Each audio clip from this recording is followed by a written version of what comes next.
안녕하세요. 오만사입니다. 오늘의 주제는 내가 못 살아. 미영아, 네가 왜 거기서 나와? 란 내용입니다. 오늘의 사연 시작하겠습니다.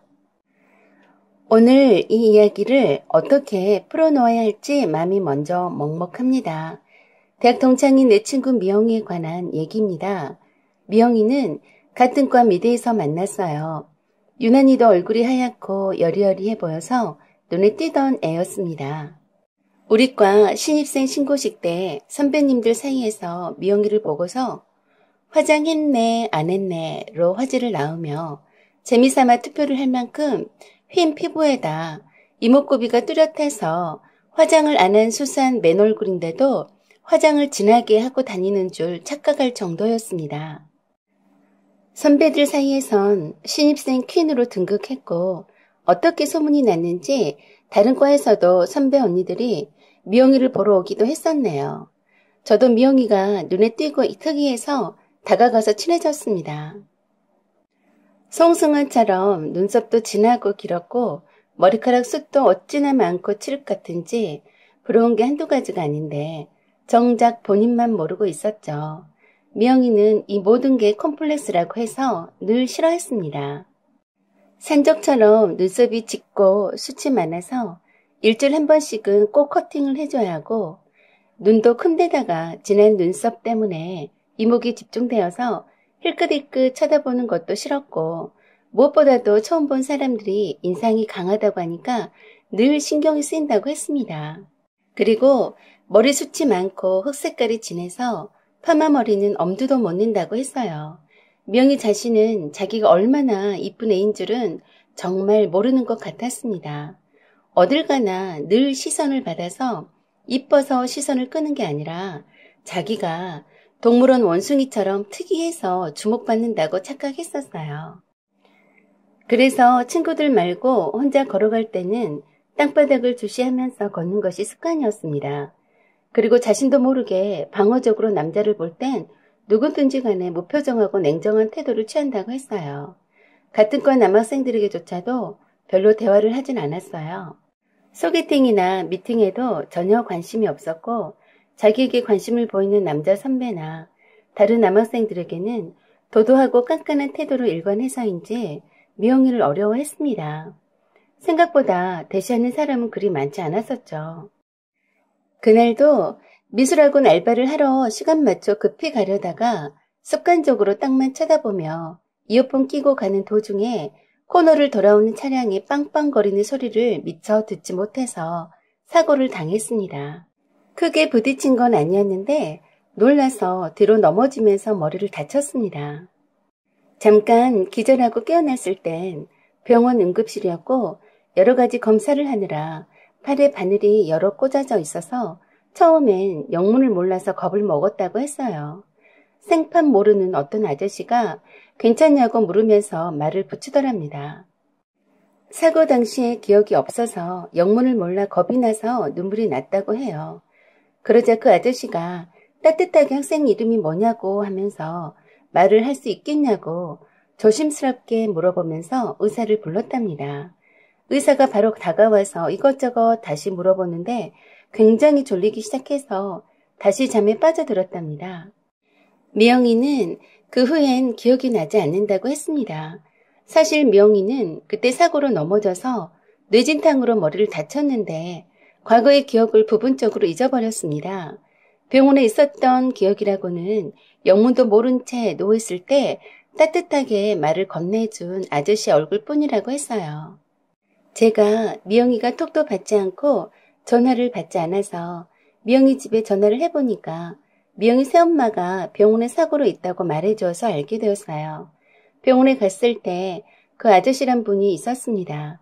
친구라고 하니까 보호자분이 아무도 안 오셔서 걱정이 된다고 했습니다. 미영이 새엄마에게 병원에 도착했다고 하니까 미영이 동생이 어려서 돌봐줘야 해서 당장 갈 수 없다고 하시면서 미영이 아빠에게 연락했으니 곧 도착할 거라고 조금만 대신해서 옆을 지켜달라고 부탁했습니다. 미영이 아빠는 미영이 엄마랑 미영이가 초등학교 5학년 때 이혼했다고 했어요. 화가이셨는데 집에서 늘 그림만 그리셨는데 늘 우울한 모습이었대요. 그때 미영이 엄마가 미영이에게 항상 하는 말이 너만 보고 산다 라고 하셨는데 그게 거짓말이었음을 금방 알게 되었다네요. 얼마 안 있어서 엄마가 미영이한테 아빠랑 이혼했으니 이젠 함께 살 수 없다고 하면서 아빠랑 잘 지내야 한다고 말하면서 떠나셨대요. 어린 나이에 너무 충격이었는데 미영이 아빠가 마저 남아있던 미영이 엄마 물건을 다 깨부수고 불태우고 싹 다 내버려서 더 충격을 받았다고 했습니다. 엄마의 흔적이 아무것도 없는 집에 세상에 홀로 떨어져 나와 있는 것만 같아서 많이 울었는데 미영이 아빠는 그런 미영이에게 엄청 화를 내시더래요. 엄마는 바람나서 도망갔으니 절대 엄마 찾지 말라고 하셨다네요. 그리고 미영이는 할머니 할아버지와 함께 살았는데 미영이 아빠는 할머니와 할아버지한테 맡겨놓고서는 자주 내다보지도 않았다고 했어요. 할머니와 할아버지 집에서 사는 동안 엄마가 몇 번 연락해오고 만나기도 했었는데 그래서 그나마 괜찮았답니다. 그런데 그걸 알게 된 미영이 아빠가 노발대발하면서 미영이가 엄마를 만나지 못하게 막으셨대요. 미영이는 그때 사춘기 때라서 그런 아빠를 증오했고 미영이 아빠는 엄마를 닮아서 똑같이 고집스럽다고 하시면서 다시는 찾아오지 않았대요.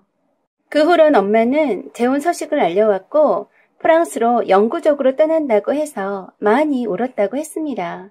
엄마가 막상 이혼을 해서 미영이와 떨어져 살았지만 사춘기인 미영이를 못 잊어서 중학교를 마칠 때까지만이라도 프랑스행을 놓쳤다고 했대요. 그런 후 고등학교 입학 무렵에 마지막으로 엄마를 보았고 그 후론 만나지 못했다고 했습니다. 고등학교 2학년이 될 무렵에 할아버지가 편찮으셔서 병원에 입원하시게 되고 할머니가 할아버지 병간호 하시다가 돌연 돌아가시게 되어서 미영이 아빠 집에 와서 살게 되었는데 이미 다른 아줌마랑 아기 낳고 살고 있더랍니다. 젊디 젊은 아줌마였는데 쌍둥이여서 졸지에 배다른 동생이 둘이나 생겼대요. 늘 외롭게 자랐던 터라 동생들이라고 생각하니까 참 귀엽더랍니다. 지금의 새엄마가 그 아줌마였는데 미영이가 아줌마를 도와서 동생들을 잘 봐주니까 그 덕분에 많이 친해졌다고 했어요. 그렇지만 미영이 아빠는 미영이에게 말 한마디 붙이지 않았고 거실에 미영이가 있으면 안방으로 가버리고 미영이란 한 공간에 절대 있지 않을 정도로 미영이를 미워했다네요. 이유는 몰래 미영이 엄마를 만났다는 것과 미영이 엄마를 닮았다는 것이랍니다. 그렇게 미영이는 미영이 아빠와의 사이는 좋지 않았지만 새엄마와의 사이는 지낼만 했다네요. 항상 외로웠던 미영이를 그나마 말도 붙여주고 미영이 하고 싶은 그림도 그리는 것을 적극 도와주었기 때문이래요. 적어도 벌레 보듯 하는 아빠보다는 새엄마가 좋았답니다. 병원에 온 미영이 아빠를 미영이는 못 알아봤어요. 진짜로 기억해내지 못하더라고요. 다행히 부분적 기억 상실증으로 차츰 기억이 회복될 수 있을 거라고 했습니다. 그런데 병원에서 처음 눈을 떴을 때 있었던 그 아저씨를 잘 기억하고 있었어요. 그 아저씨란 분은 가해자 차량주인데 미영이가 퇴원한 후로도 계속 미영이 상태를 체크하면서 돌봐주셨어요. 나이는 30대 초반이었고 회계사라고 했습니다. 미영이는 프랑스로 떠났던 엄마도 기억해내지 못했고 함께 살았던 할머니 할아버지도 기억하지 못했어요. 어렸을 적의 기억은 지우개처럼 지웠는지 어쨌는지 기억이 나지를 않는다고 했습니다. 물론 그 외에는 기억을 했어요. 그 아저씨란 분은 이름이 서민우라고 했습니다. 미영이가 병원에 있을 때는 매일 와서 늦게까지 병실을 지켜주고 진료 상황을 체크하고 가곤 해서 친구들도 모르는 애들이 없을 정도였습니다. 퇴원 후에도 계속 병원 통원치를 할 때마다 와서 병원에 데려다 주기도 하고 미영이와 친구들을 밥도 사주기도 하면서 이물 없는 사이가 되었습니다. 아주 자연스럽게 친해졌고 미영이도 이민우 씨를 심적으로 많이 기대하는 것 같았어요. 미영이는 또래 애들처럼 말도 많아졌고 많이 밝아졌습니다. 사고 나기 전과는 많이 달라 보였어요.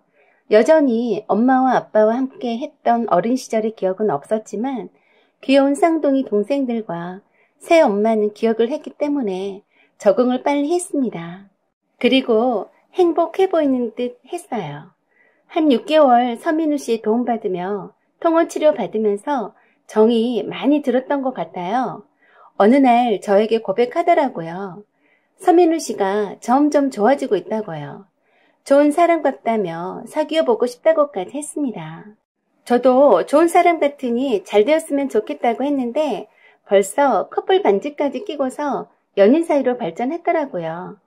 나이 차이가 조금 걸리긴 했지만 직업도 전문직에다가 인품도 괜찮아 보여서 외로움을 잘 타는 친구에게 딱이다 했었네요.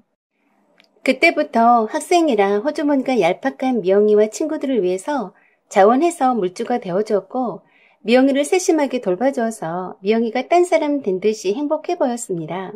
미영이가 유일하게 기댈 수 있고 믿는 사람이 되었었죠. 그동안 프랑스에서 엄마가 연락해와도 기억해내지 못해서 미영이 엄마가 안타까워했습니다. 서민우 씨는 미영이 엄마와 통화하고 미영이 사귀는 사람으로서 인사를 드리기도 했어요. 그렇게 1년 반이 지났습니다. 그때까지도 엄마와 아빠의 기억은 없다고 했어요. 서민우 씨가 나이가 있는지라 미영이랑 빨리 결혼하고 싶어 했습니다. 서민우 씨는 미영이가 졸업과 동시에 결혼하기를 희망했고 미영이도 결혼을 빨리 해서 집에서 나와 살기를 바랬었습니다. 양가에 결혼말이 오고 가고 상견례를 앞둔 시점이었어요. 갑자기 비보가 찾아들었습니다. 서민우 씨가 산악 자전거를 타다가 낭떠러지에 떨어져서 즉사했다는 믿기 힘든 사실이 날아들었습니다. 그때 미영이가 떨리는 목소리로 저에게 전화했었어요. 서민우 씨가 죽었다고 예비 시댁에서 연락이 왔다고 하면서 믿을 수 없으니 혹시 장난 전화가 아닌지 확인 좀 해달라고 했습니다. 정신이 하나도 없는 미영이를 데리고 시신을 확인하러 갔습니다. 그때까지도 멍한 채로 허공만 쳐다볼 뿐 그럴 리 없다며 믿지 않았어요. 영화실에 있는 서민우 씨를 확인하고는 한참을 의자에 앉아서 일어나질 못했고 아무 말도 들리지 않는 듯이 눈에 초점도 없이 제 몸에 기대어 축 늘어졌습니다. 저는 미영이한테 정신 차려야 한다고 말했지만 한참 동안이나 반응이 없어서 겁이 덜컥 났더랬습니다.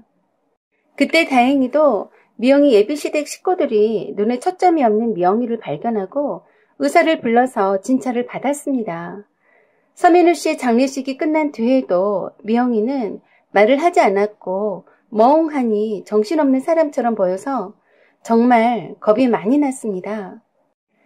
미영이 아빠와 새엄마가 와서 큰 소리로 불렀지만 아무 소리도 들리지 않는 듯이 허공만 쳐다보고 반응을 하지 않았어요. 병원에선 뇌검사를 다시 했고 전체적인 검사를 다 해봤지만 뚜렷한 특이점이 없다고 했습니다. 정신적인 충격으로 실어장인 것 같다고 했어요. 그리고 미영이는 집으로 돌아와서 방 밖으로 한 발짝도 나오지 않는다고 해서 미영이 새엄마가 친구들이 자주 놀러와서 말 좀 붙여주기를 원해서 자주 보러 갔습니다. 친구들이 여럿이 가서 책도 읽어주고 머리도 빗겨주고 손톱에 매니큐어도 발라주고 함께 놀던 사진들도 보여주면서 말을 걸었는데 말을 하지 않았어요. 그러던 어느 날 미영이 새엄마한테서 다급하게 전화가 왔습니다. 미영이가 밤사이에 없어졌다는 거예요. 따로 외출복을 챙겨 입고 간 흔적도 없는데 혹시 나쁜 맘을 먹고 나간 것이 아닌지 무척 불안해했습니다. 놀라서 미영이 집에 갔는데 그때까지도 돌아오지 않았다고 해서 미영이 아빠도 만사 제껴두고 미영이를 찾아서 동네를 다 뒤지고 다니셨어요. 잠옷바람으로 슬리퍼만 신고 나간 것 같아서 필시 자살하려고 한 것 아니냐며 미영이 아빠는 거의 실성한 사람처럼 미영이를 찾고 다니셨어요. 미영이 엄마도 파출소에 신고하고 아마 멀리 못 갔을 터이니 수색해달라고 부탁했었고 저도 설마 하고 겁을 잔뜩 먹었습니다. 하루가 다 지나도록 미영이가 보이지 않자 미영이 아빠는 울부짖으며 거의 미친 사람처럼 찾아다녔습니다. 저도 목이 터져라 미영이를 부르면서 미영아 절대 너 그러면 안 돼. 제발 부탁이야 하면서 동네를 다 뒤져봐도 보이지 않자 저도 모르게 울음이 터져버리더군요. 파출소의 경찰들도 찾고 다녔습니다. 그런데도 어디 있는지 알 수 없었어요. 아무도 본 사람이 없다고 하니 기가 막힐 노릇이었습니다. 미영이 아빠는 미영이가 더 이상 나타나지 않자 대성통곡을 하시면서 주저앉아서 아빠가 잘못했다며 제발 집으로 돌아오라고 떠나갈 듯이 울어제꼈습니다. 그러시면서 미영이 아빠는 미영이 없이는 못 산다고 통곡을 하셨어요. 타운하우스형 주택단지라서 동네 사람들도 나서서 몇몇 분이 함께 찾아다녔습니다. 그래도 여전히 미영이를 찾을 수 없었는데 리트리버 한 마리가 미영이 신발을 물고 왔습니다. 미영이 새엄마가 미영이가 신은 슬리퍼라고 하더라고요. 그래서 모두들 리트리버에게 어디서 찾았는지 따라갔습니다. 리트리버는 미영이네 집에서 2번 건너에 있던 집에 사는 개였다는데 평소에도 사람을 잘 따르고 영리해서 주변 이웃들의 사랑을 받는 개였다고 했어요. 이름은 캐리였는데 캐리네가 사는 집 뒷마당에 캐리네 집이 이쁘게 지어져 있었는데 그쪽으로 안내를 했습니다. 저는 설마 했어요. 왜 캐리가 자기 집으로 안내를 하는 걸까? 하고 미영이 아빠도 의아해 하시면서 따라왔습니다. 캐리 견주인 이웃분도 캐리가 새끼를 낳은 지 얼마 안 되었다고 했습니다. 그런데 왜? 슬리퍼를 물고 와서 이쪽으로 안내하는 거지? 그리고 미영이 아빠가 먼저 캐리네 집 안으로 들여다봤습니다. 그러더니 입을 막고 우시면서 손가락으로 여기에 있다고 가리켰습니다. 그리고는 조용히 하라고 손가락으로 입에 대시더군요. 세상에나 이럴 수가. 저도 캐리네 집안을 들여다보았습니다. 아이고, 내가 못 살아. 미영아, 네가 왜 거기서 나와? 아주 평화스럽게 캐리 새끼 강아지 7마리 꼬물이들을 안고 자고 있더라고요. 미영이 아빠는 안도에 한숨을 쉬면서 하염없이 우셨습니다. 처량하고 불쌍한 딸을 보면서 얼마나 마음이 아프셨겠어요. 정말 캐리가 영특하더군요. 캐리 아니었음 얼마나 애타게 찾고 다녔을지 생각하니 정말 고마워서 엄청 쓰다듬어 줬네요. 캐리가 자기 집으로 들어가서 자고 있는 미영이 볼을 얼마나 핥아대는지 미영이가 캐리야 그만 일어날게 그만 하는 거였어요.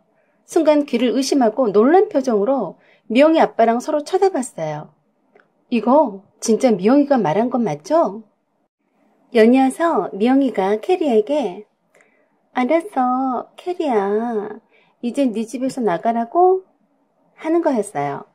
미영이 아빠는 눈물을 뚜루룩 흘리면서도 입꼬리는 웃고 계셨어요. 미영이가 다시 말을 하게 되다니 참 다행한 일이었습니다. 캐리가 자기 집에서 미영이를 밀어내는지 마지못해 캐리 집에서 미영이가 나왔습니다. 제일 먼저 미영이 아빠가 미영이를 부르면서 울면서 껴안았고 저도 미영이를 부르면서 잠옷차림으로 헝클어진 머리에 개집에서 나오는 미영이를 안아주었어요. 미영이는 예기치 못한 상황에 놀란 눈치였습니다. 다시 말을 하지 않으려 하더라고요. 그렇게 미영이는 집으로 돌아와서 그날 밤은 미영이와 함께 있었습니다. 미영이 아빠가 미영이 절친이니 마음을 터놓을 수 있을 거라고 함께 있어달라고 부탁하셨거든요. 하루 종일 쫄쫄 굶었을 미영이를 위해서 새엄마가 미영이 좋아하는 걸로 해서 한 상 차렸고 미영이 아빠가 쩔쩔 매면서 미영이 옆에서 한사코 떠나지 않으려고 했습니다. 그러면서 미영이 아빠는 미영아, 네 없이 못 산다. 어디 가면 갔다고 꼭 말을 하고 가야지 말했습니다. 그때까지도 아무 말 없었어요. 그리고 샤워 후에 제가 드라이기로 머리 말려주는데 미영이가 그랬어요. 아빠가 나를 찾으면서 통곡하는 소리를 들었어. 했어요. 기억이 돌아온 거야? 아빠랑 엄마 생각나는 거야? 하고 물었더니 그렇다고 끄덕였습니다. 그리고 그러더군요. 왜 나한테서 다 떠나가지?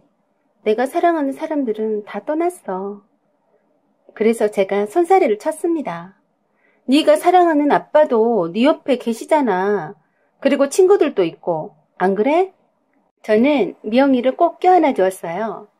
힘내라, 내 친구야. 그때부터 미영이 아빠는 180도 다른 사람처럼 미영이한테 쩔쩔매면서 엄청 신경 쓰셨습니다. 캐리 새끼들을 분양받기 위해서 미영이 방 안에 캐리 새끼들을 키울 만한 공간도 만들어주고 캐리가 수시로 꼬물이들을 보러 올 수 있게끔 멋들어진 크고 견고한 캐리네 집도 만들어주었어요. 캐리네 견주 대신 이웃분도 미영이 실종 사건을 지켜보시고는 흔쾌히 캐리 새끼들을 함께 키우는 걸 허락하셨어요. 캐리의 귀여운 새끼들을 돌보면서 미영이는 차츰 예전의 모습으로 되돌아가고 있습니다. 아직도 많이 힘이 들겠지만 노력하는 모습이 보여서 참 다행입니다. 내 친구 미영이에게 앞으로 좋은 일만 있기를 바라네요. 사연은 여기까지입니다. 여러분의 생각과 의견을 댓글로 나눠주세요. 구독과 좋아요 그리고 알림 설정도 부탁드립니다. 여기까지 시청해주셔서 감사드립니다. 안녕하세요. 저는 4살, 6살 아들만 둘인 직장 다니는 평범한 엄마입니다. 2년 전에 22평에서 살다가 37평으로 넓혀서 새 아파트로 입주를 하게 되었습니다. 집 구조가 요새 나온 아파트와는 다르게 엘리베이터에서 현관이 굴속 같지 않고 환하고 밝고 무엇보다도 집 구조가 너무 마음에 들고 아기자기한 것을 좋아하는 제 취향에 맞으면서 서비스 면적도 많아서 실제로는 40평대로 보이는 곳이었습니다. 입주를 고대했었기에 다른 집보다도 먼저 빠르게 이사했었는데 바로 앞집은 추가적으로 인테리어 공사를 하는지 공사 중이었습니다. 며칠이 지나자 하나둘씩 저희 라인 쪽 아파트 입주자들이 이사를 오기 시작했어요. 앞집도 인테리어 공사를 대충 마쳤는지 현관 앞에 있던 공사 도구들이 깨끗이 치워져 있더군요. 저는 퇴근 후 어린이집에 들려서 두 아들을 챙겨서 데리고 오면 저녁 8시가 얼추 다 됩니다. 남편은 보통 9시가 다 되어서 퇴근해서 왔고요. 이웃이 어떤 분일까 하고 궁금했는데 울레들 소리가 나니까 앞집 아주머니와 아저씨가 나오시더라고요. 아주 반갑게 서로 인사를 했습니다. 이사를 오기 전 인테리어 공사 사전 점검하러 왔다고 하시더군요. 두 분 다 참 인상이 좋아 보였어요. 고등학생 아들과 중학생 딸이는 저보다 연배가 더 있으신 분들이셨어요. 특히 아주머니는 무슨 말씀을 그렇게 조곤조곤히 고상하게 하시는지 엄청 점잖아 보였어요. 저희는 아들이 둘이나 되고 아직 어려서 혹 민폐 끼치는 일이 있을까봐 미리 잘 부탁한다고 말씀드렸습니다. 아주머니가 얼마나 좋으신 분이셨는지 제가 따로 부탁도 하지 않았는데도 따로 다른 일을 하지 않고 집에만 있기 때문에 특별히 할 일 없으니 직장 때문에 바빠서 애들 보기 힘들 때는 한 번씩 애들 맡겨도 괜찮다고 말씀도 해주셔서 참 감사했어요. 요새 아무리 이웃이라도 모두 다 이기적인 경우가 많은데 참 심성 고우신 분이구나 생각했습니다. 남편은 퇴근도 늦고 야근도 밥 먹듯이 해서 이웃이라도 얼굴 뵙기가 힘들겠다고 말씀드렸었죠. 그러고 며칠 있다가 이사 왔습니다. 퇴근해서 애들 데리고 집에 오자마자 앞집 아저씨가 이사 떡을 들고 오셨어요.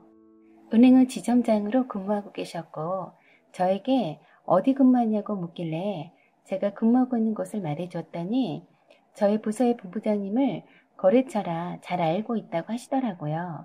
저희 지사의 제일 높은 분을 알고 지낸다고 하니 참 특별한 인연이구나 싶었습니다. 그 다음 날부터 정말 이상하리 많지 출근 시간이 딱 맞아서 정말 거짓말처럼 엘리베이터를 같이 타게 되고 아침 인사를 하면서 하루를 시작하게 되었습니다. 16층에서 엘리베이터를 기다리고 함께 타고 내려오는데 왜인지 불편하고 어색한 기분이 참 싫더라고요. 그래서 앞집 아저씨랑 마주치기 싫어서 출근을 더 늦게도 해보고 더 당겨서 해봐도 항상 내가 중문에서 나와서 현관문을 열면 앞집 아저씨도 문을 열고 나오면서 저를 정면으로 쳐다보고 반갑게 웃으시면서 이런저런 말씀을 많이 하셨어요. 저희 회사 이야기하며 왜 차를 가지고 다니지 않느냐고 하고 그리고 제 이름을 알고 있더라고요. 전 가르쳐준 적도 없고 앞집 아주머니에게 말해준 적도 없었는데 말입니다. 지영씨는 제가 지영씨 본부에 가면 차 한잔 얻어 마실 수 있냐는 둥 저희 사무실 지하 카페도 언급하면서 거기서 시간 내서 차 한잔 할 수 있냐고 했어요. 뭐라 표현하기 힘들지만 뉘앙스가 꼭 데이트 신청하는 것 마냥 알쏭달쏭한 말투인데 그 말하면서 쳐다보는 눈빛이 정말 소름 돋았네요. 이거 이웃간에 무슨 시츄에이션이야? 하고 나름대로 한마디 해주고 싶었지만 그 순간 판단이 잘 서지 않더군요. 사실 이웃 사촌인 분이 우리 본부와 거래하는 은행 지점장인데 뭐 차 한잔 대접할 수도 있는 거지만 이상하게 부담스럽게 느껴져서 싫더군요. 제가 느끼기에 너무 불편하게도 그 앞집 아저씨는 저를 너무 의식하는 듯 느껴졌어요. 그리고 제가 차를 살 때까지 아침에 저희 사무실까지 태워다 주고 싶다는 거예요. 헐, 앞집 아저씨의 은행과는 정반대 방향인데요. 전 말씀이라도 고맙지만 괜찮다고 했는데 제가 태워다 드리고 싶어서 그럽니다. 그렇게 하세요. 부담 갖지 마시고 하는 겁니다. 저는 남편에게 앞집 아저씨가 이상하다고 자초지종을 말했더니 제가 오버하는 거라고 그냥 선의로 말한 건데 오해하는 거라고 하네요. 얼마 지나지 않아서 자가 운전을 하게 되고 주차장에 차를 주차하고 나오면 깜짝 놀라게도 주차장 계단 입구에서부터 날 계속 쳐다보고 있었더라고요. 같이 올라가고 싶어서 기다렸다는 말도 하더라고요. 헐. 그냥 어색한 웃음만 짓고 말았는데 참 친한 척하는 게 너무 싫었습니다. 그러던 어느 날 남편이 야근할 때였어요. 애들 재우면서 저도 쓰러져 잠들었는데 갑자기 벨소리가 들렸어요. 이 늦은 시간에 벨소리라니 누구지? 하고 모니터를 보니 어떤 남자가 모니터에 얼굴을 쳐박고 있어서 처음엔 누군지 못 알아봤어요. 누구세요? 나야, 나. 문 열라고. 앞집 아저씨가 분명했네요. 완전 술 취한 사람처럼 집을 잘못 찾아왔더라고요. 그래서 제가 아저씨 여기는 3호예요. 건너편으로 가세요. 했어요. 그런데도 계속 아빠다 문 열라고 문 열어 하는 겁니다. 문 열고 건너편으로 가시라고 해줄까 하다가 좀 겁이 났어요. 남편도 없는데 술 취해서 인사불성인 사람인데 내가 감당 못할까 봐서요. 게다가 문 안 열 거냐고 주먹으로 문을 두드려서 더 겁이 났습니다.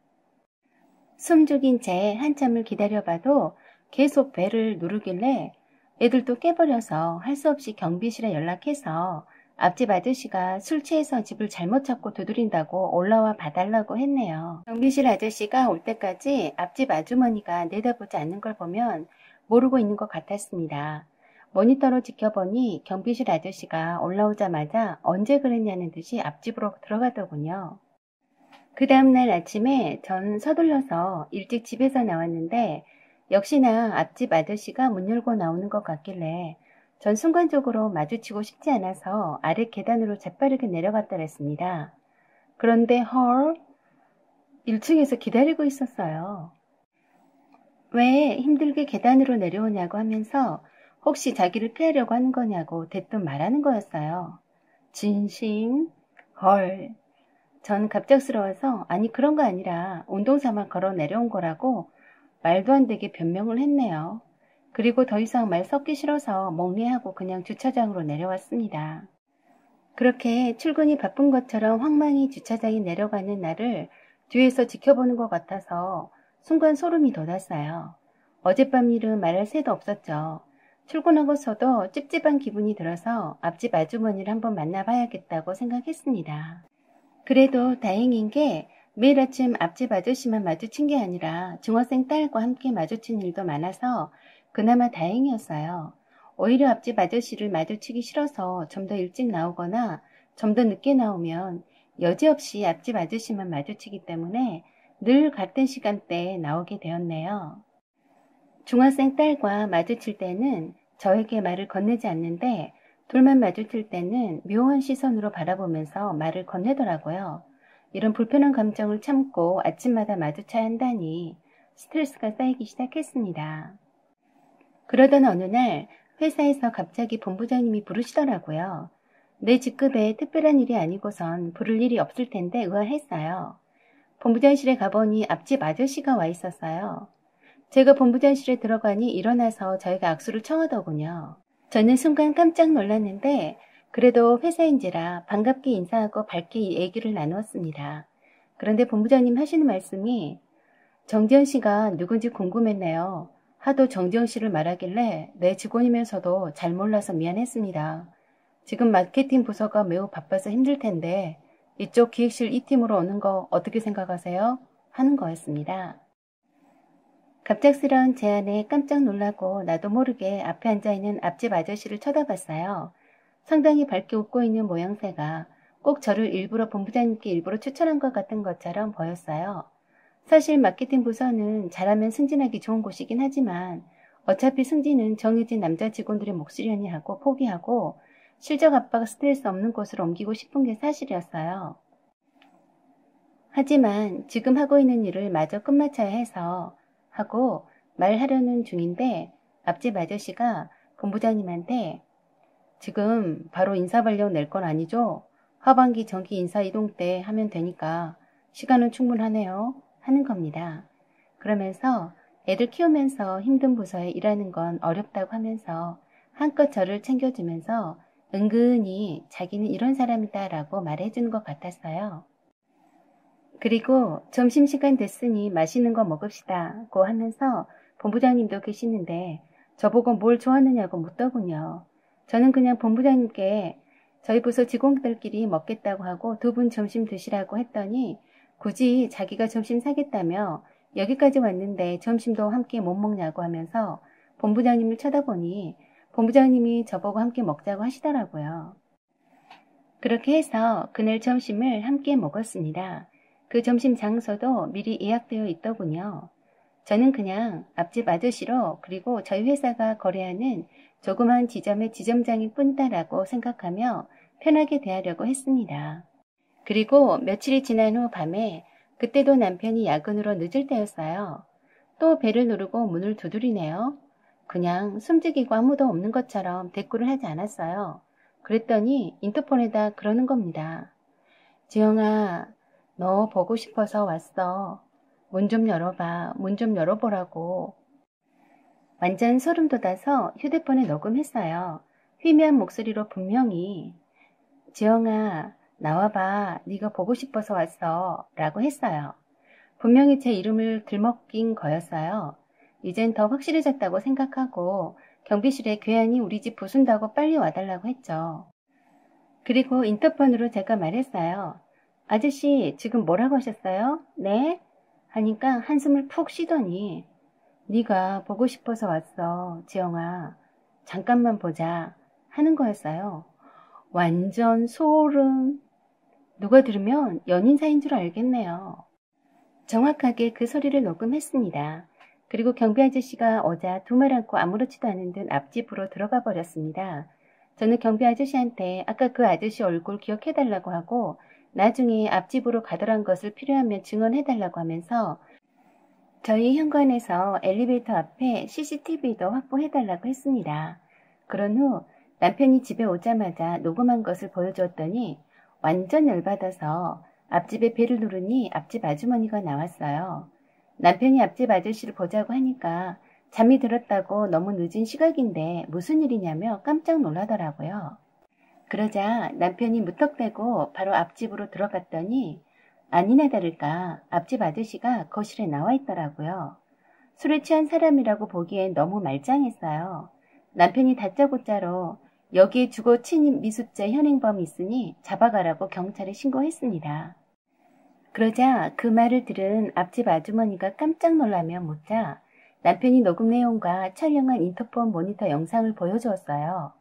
앞집 아저씨는 자기가 술에 취해서 잠깐 정신이 나갔었다고 단순히 실수한 거라고 하면서 잘 기억이 나지 않는다고 변명했어요.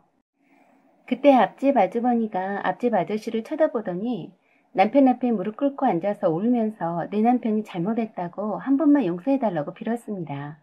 앞집 아저씨는 술을 잘 못하기도 하지만 술 취하지 않았다고 했습니다. 이미 경찰을 불렀으니 다 밝혀질 일이라 앞집 아주머니도 이실직고 한 것 같았어요. 경찰이 와서 음주 측정을 해보니 알코올 측정이 되지 않아서 술 취해서 실수한 걸로 덮으려고 연기했던 걸 알게 되어서 더욱 경악스러웠죠. 경찰은 일단 물리적인 피해가 없으니 늦은 시간이니 내일 다시 보자고 하면서 돌아갔습니다. 끝까지 술에 취해서 정신이 없어서 기억나지 않는다고 하던 앞집 아저씨는 잘못했다면서 앞집 아주머니와 함께 남편 앞에서 빌었습니다. 이런 난리 법석통에 앞집 중학생 딸과 고등학생 아들이 다 지켜보고 있었는데 내막을 다 알고 난 사춘기 중학생 딸은 앞집 아주머니한테 엄마가 무슨 잘못을 했다고 빌고 있냐며 소리치고 고등학생 아들은 아빠가 왜 그랬냐며 하고 소리치니 그 늦은 시간에 시끌시끌했습니다. 경찰이 오고 가며 하는 통에 정신이 없었던 앞집 아저씨는 아들과 딸에게 적나라하게 쪽을 당했고요. 남편은 안 되겠다 싶어 앞집 아저씨를 데리고 밖으로 나왔어요. 이렇게 다 모든 것이 까발려지자 앞집 아저씨는 절대 자기는 문 열고 들어가서 어찌 해볼 요량은 아니었다고 한 번만 용서해주고 넘어가달라고 계속 사정했답니다. 그러면서 사실은 정재훈 씨를 처음 보았을 때 예전에 첫사랑이었던 여자와 닮아도 너무 닮아서 바로 그 여자가 소환된 것 같았대요. 대학교 1학년 교회 학예 수련회에서 정상인 옥녀봉까지 산행을 하게 되었는데 짝사랑했던 그녀가 유난히도 산을 타는 것을 힘들어해서 4명이서 뒤처져서 함께 가고 있었다네요. 특별히 등산로라고 할 것까지는 없었고 바위를 따라 본진이 남긴 표식만을 따라 나름 열심히 올라가고 있었대요. 그런데 산을 오르기 시작할 땐 떼약볕에다 시냇물도 메마른 것처럼 물 한 방울 보이지 않더니 오를수록 안개가 끼면서 날씨가 흐려졌다고 합니다. 이미 정상에 도착한 본진은 비가 내리고 있으니 다시 본부로 돌아가 내려가라고 연락이 왔는데 그 즈음에 이미 비가 한 방울씩 내리기 시작하더니 어느새 메말랐던 바닥이 축축해지고 가랑비가 제법 굵어지면서 순식간에 바위 사이로 물이 넘쳐나기 시작하면서 돌아가는 길이 끊겼을 뿐만 아니라 엄청난 물이 불어나서 피할 곳을 찾지 못하고 완전 고립되었답니다. 이렇게 계곡에 물이 엄청나게 불어날 줄은 몰랐는데 그녀는 겁에 질려서 얼굴이 새하얘졌대요. 옥녀봉에 올랐던 본지는 다행히 산을 잘 아는 사람이 인솔한 탓에 계곡물이 합쳐지지 않는 쪽으로 잘 내려가고 있다고 했어요. 벌써 물이 발목까지 차더니 무릎까지 올라왔는데 피할 곳은 없고 다행히 튼튼해 보이는 소나무에 4명이 의지한 채 구조팀을 기다리는데 빗물이 길을 덮어서 구조팀도 저희를 찾느라 애를 먹으면서 시간이 많이 지체되었고 물이 허리까지 차오를 때쯤에 건너편에 겨우 도착했다고 합니다. 이미 계곡물이 불어날 대로 불어나서 가운데는 물살이 엄청 세서 구조팀이 최대한 가까운 데서 밧줄을 던져주면 밧줄을 받아서 나무에 묶고 그 밧줄 따라서 건너가는 수밖에 없었다고 합니다. 전문 구조팀이 아니라서 장비도 밧줄밖에 없어서 겨우 연결한 밧줄 2줄에 의지할 수밖에 없었다고 해요. 먼저 앞서서 가면서 그녀에게 절대 밧줄을 놓으면 안 된다고 그리 당부했는데 물살이 가장 센 곳을 지날 때 체력이 지칠 대로 지쳤는지 물살이 허우적대더니 그만 휩쓸리고 말았다네요. 그때의 안타깝고 절절한 마음은 이루 말할 수 없었는데 그래서 한동안 산에는 가지 못했고 오랜 동안 그녀를 잊지 못했답니다. 그렇게 세월이 지나 잊고 있었는데 정재훈 씨를 처음 본 순간 그때의 기억이 바로 어제 일처럼 떠올랐고 정재훈 씨 얼굴을 보아야 안심이 되었다고 합니다. 그래서 술에 취한 척 미친 척 하면서라도 얼굴 한번 보고 싶었다고 합니다. 그냥 정재훈 씨 얼굴 보고 있으면 그녀가 살아 돌아왔다는 안도감이 들어 마음이 평안했다네요. 단지 그뿐이었으며 맹세컨대 다른 어떤 불순한 의도로 한 것은 아니었다고 하면서 용서를 거듭 빌더랍니다. 그리고 자기 때문에 힘들었을 정지영 씨에게도 미안하고 용서를 빌며 지금 당장 오피스텔로 옮기겠다고 했답니다. 그러자 남편이 그러다가 또 그 여자가 생각나면 울마누라 또 찾아오겠네요? 하니까 절대 찾지 않겠다며 선처를 구하더랍니다. 남편과 앞집 아저씨가 밖에서 얘기를 나누는 사이에 앞집 아주머니가 저한테 계속 사정하며 용서해달라고 무릎 꿇고 빌었습니다. 앞집 아주머니 말씀이 살아오면서 단 한 번도 다른 사람들에게 해가 되는 행동을 한 적 못 봤는데 이번 한 번만 그냥 용서해주고 넘어가달라고 합니다. 워낙에 아주머니가 좋으신 분이라서 거짓말 하시는 것 같진 않았고 남편 때문에 애원하시는 모습이 참 안쓰럽기도 했습니다. 그리고 이사 온 지도 얼마 안 됐지만 다시 이사 가겠다고도 했어요. 그 다음 날 아침에 집을 나설 때는 앞집 아저씨와 마주칠 일이 없었습니다. 아침마다 스트레스에서 해방되니 살 것 같아서요. 남편은 그날 저녁 이후에 앞집 아저씨가 구차하게 옛날에 죽은 첫사랑 운운하면서 빠져나갈 공의하는 게 얄밉다고 했어요. 주거 침입 미수죄에 심한 시간에 가중 처벌되니 10년 이하 징역을 살아봐야 다시는 그런 짓을 하지 않을 거라고 했습니다. 그래, 내 남편 잘한다고 하면서도 앞집 아주머니를 생각하면 좀 그렇네요. 징역을 살게 되면 직장도 잘리고 애들도 아직 다 크지 않았는데 말입니다. 사연은 여기까지입니다. 여러분의 소중한 의견을 댓글로 남겨주세요. 비슷한 사연 있으시면 올려주세요. 아니면 메일로 보내주시면 읽어드리겠습니다. 남자분들의 사연 제보 기다립니다.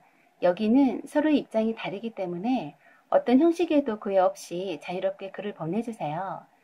지금까지 시청해주셔서 감사드립니다. 좋은 날 되세요. 안녕하세요. 오만사입니다. 오늘의 주제는 사랑하는 가족을 버리고 사업비 때문에 도망친 남편이 장례식장에 나타나서 놀라 자빠졌습니다. 란 내용입니다. 오늘의 사연 읽어드리겠습니다. 저는 누구나 다 아는 공기업에 근무하고 있습니다. 10년째 두 딸들을 혼자서 키우고 있습니다. 남편은 없냐고요? 남편은 10년째 어디 있는지 연락조차 없습니다. 죽었는지 살았는지 알 수도 없습니다. 살기 바빠서 남편이 어디 있는지 수소문조차 못하고 있었습니다. 연로하신 시어머니도 함께 살고 있어요. 죽었다는 말이 없으니 어딘가에 살고 있겠거니 하고 생각하고 있었습니다. 큰딸이 10살 때 그리고 작은딸이 8살 때였어요. 남편은 버려놓았던 사업들이 부도가 나고 빚이 감당하지 못할 만큼 돼버리자 가장이혼을 하고서 혼자 해외로 도망쳤습니다. 아이들을 잘 부탁한다면서 꼭 다시 돌아오겠다던 남편이었습니다. 그때 내 나이 38살이었고 남편 나이는 40세였네요. 남편은 결혼 초엔 누구나 다 아는 대기업에 근무하고 있었는데 꿈이 큰 사람이어서 늘 오너가 되기를 바랬었죠. 남 밑에서 일하는 성격이 아니라서 학원 사업부터 해서 정수기 사업, 그리고 저도 알지 못하는 사업을 벌이기 시작했습니다.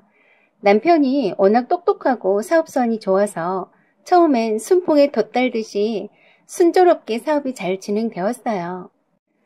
거기에서 멈췄어야 했는데 처음 시작한 사업이 잘 되어가는 것에 고무되어서 사업을 확장하기 시작했습니다.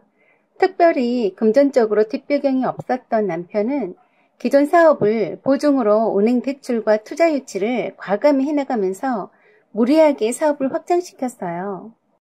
하지만 늘 변수가 생기는 법이죠. 아무도 예상치 못한 믿었던 동업자의 거액의 횡령이란 변수가 터졌습니다. 사업을 확장하기 바쁘다 보니 주변 관리에 소홀히 한 탓이었겠죠. 그러면서 도미노식으로 걷잡을 수 없이 사업 운영이 어려워지기 시작하더니 급기야 부도가 터지고 투자했던 사람들의 빚독촉에 시달리기 시작했습니다.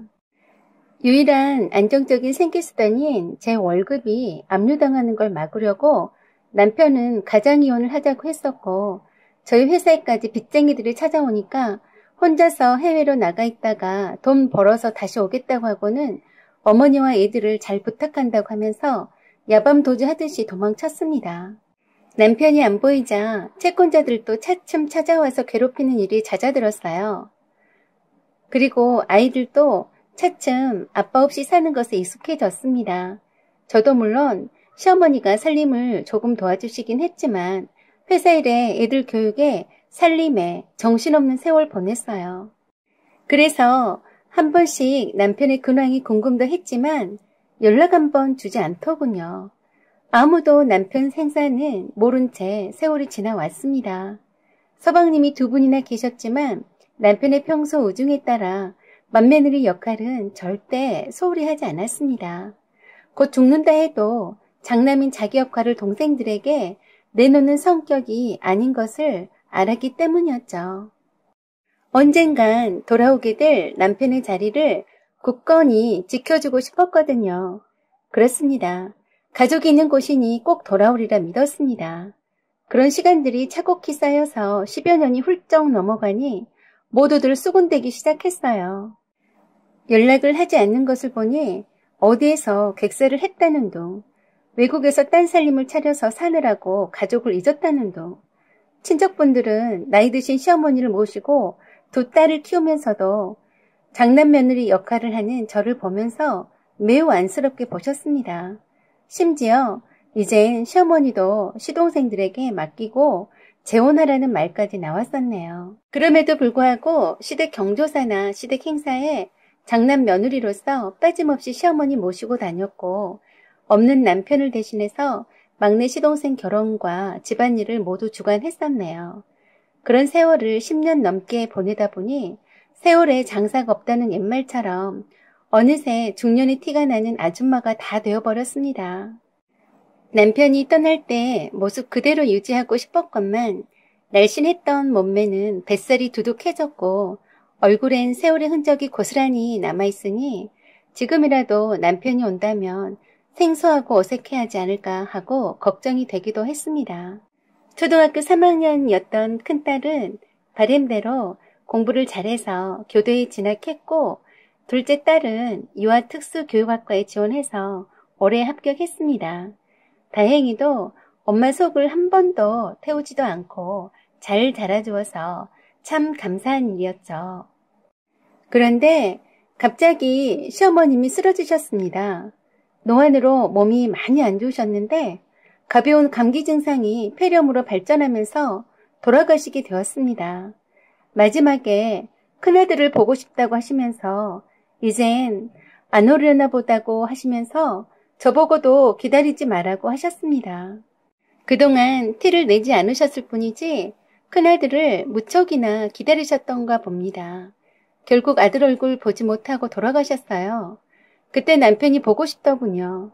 어머니가 돌아가셨는데 어디서 죽었는지 살았는지 생사 확인이라도 했으면 좋으련만 아마도 못 오고 연락 못하는 중대한 이유라도 생긴 것이 아닌지 걱정이 되었습니다.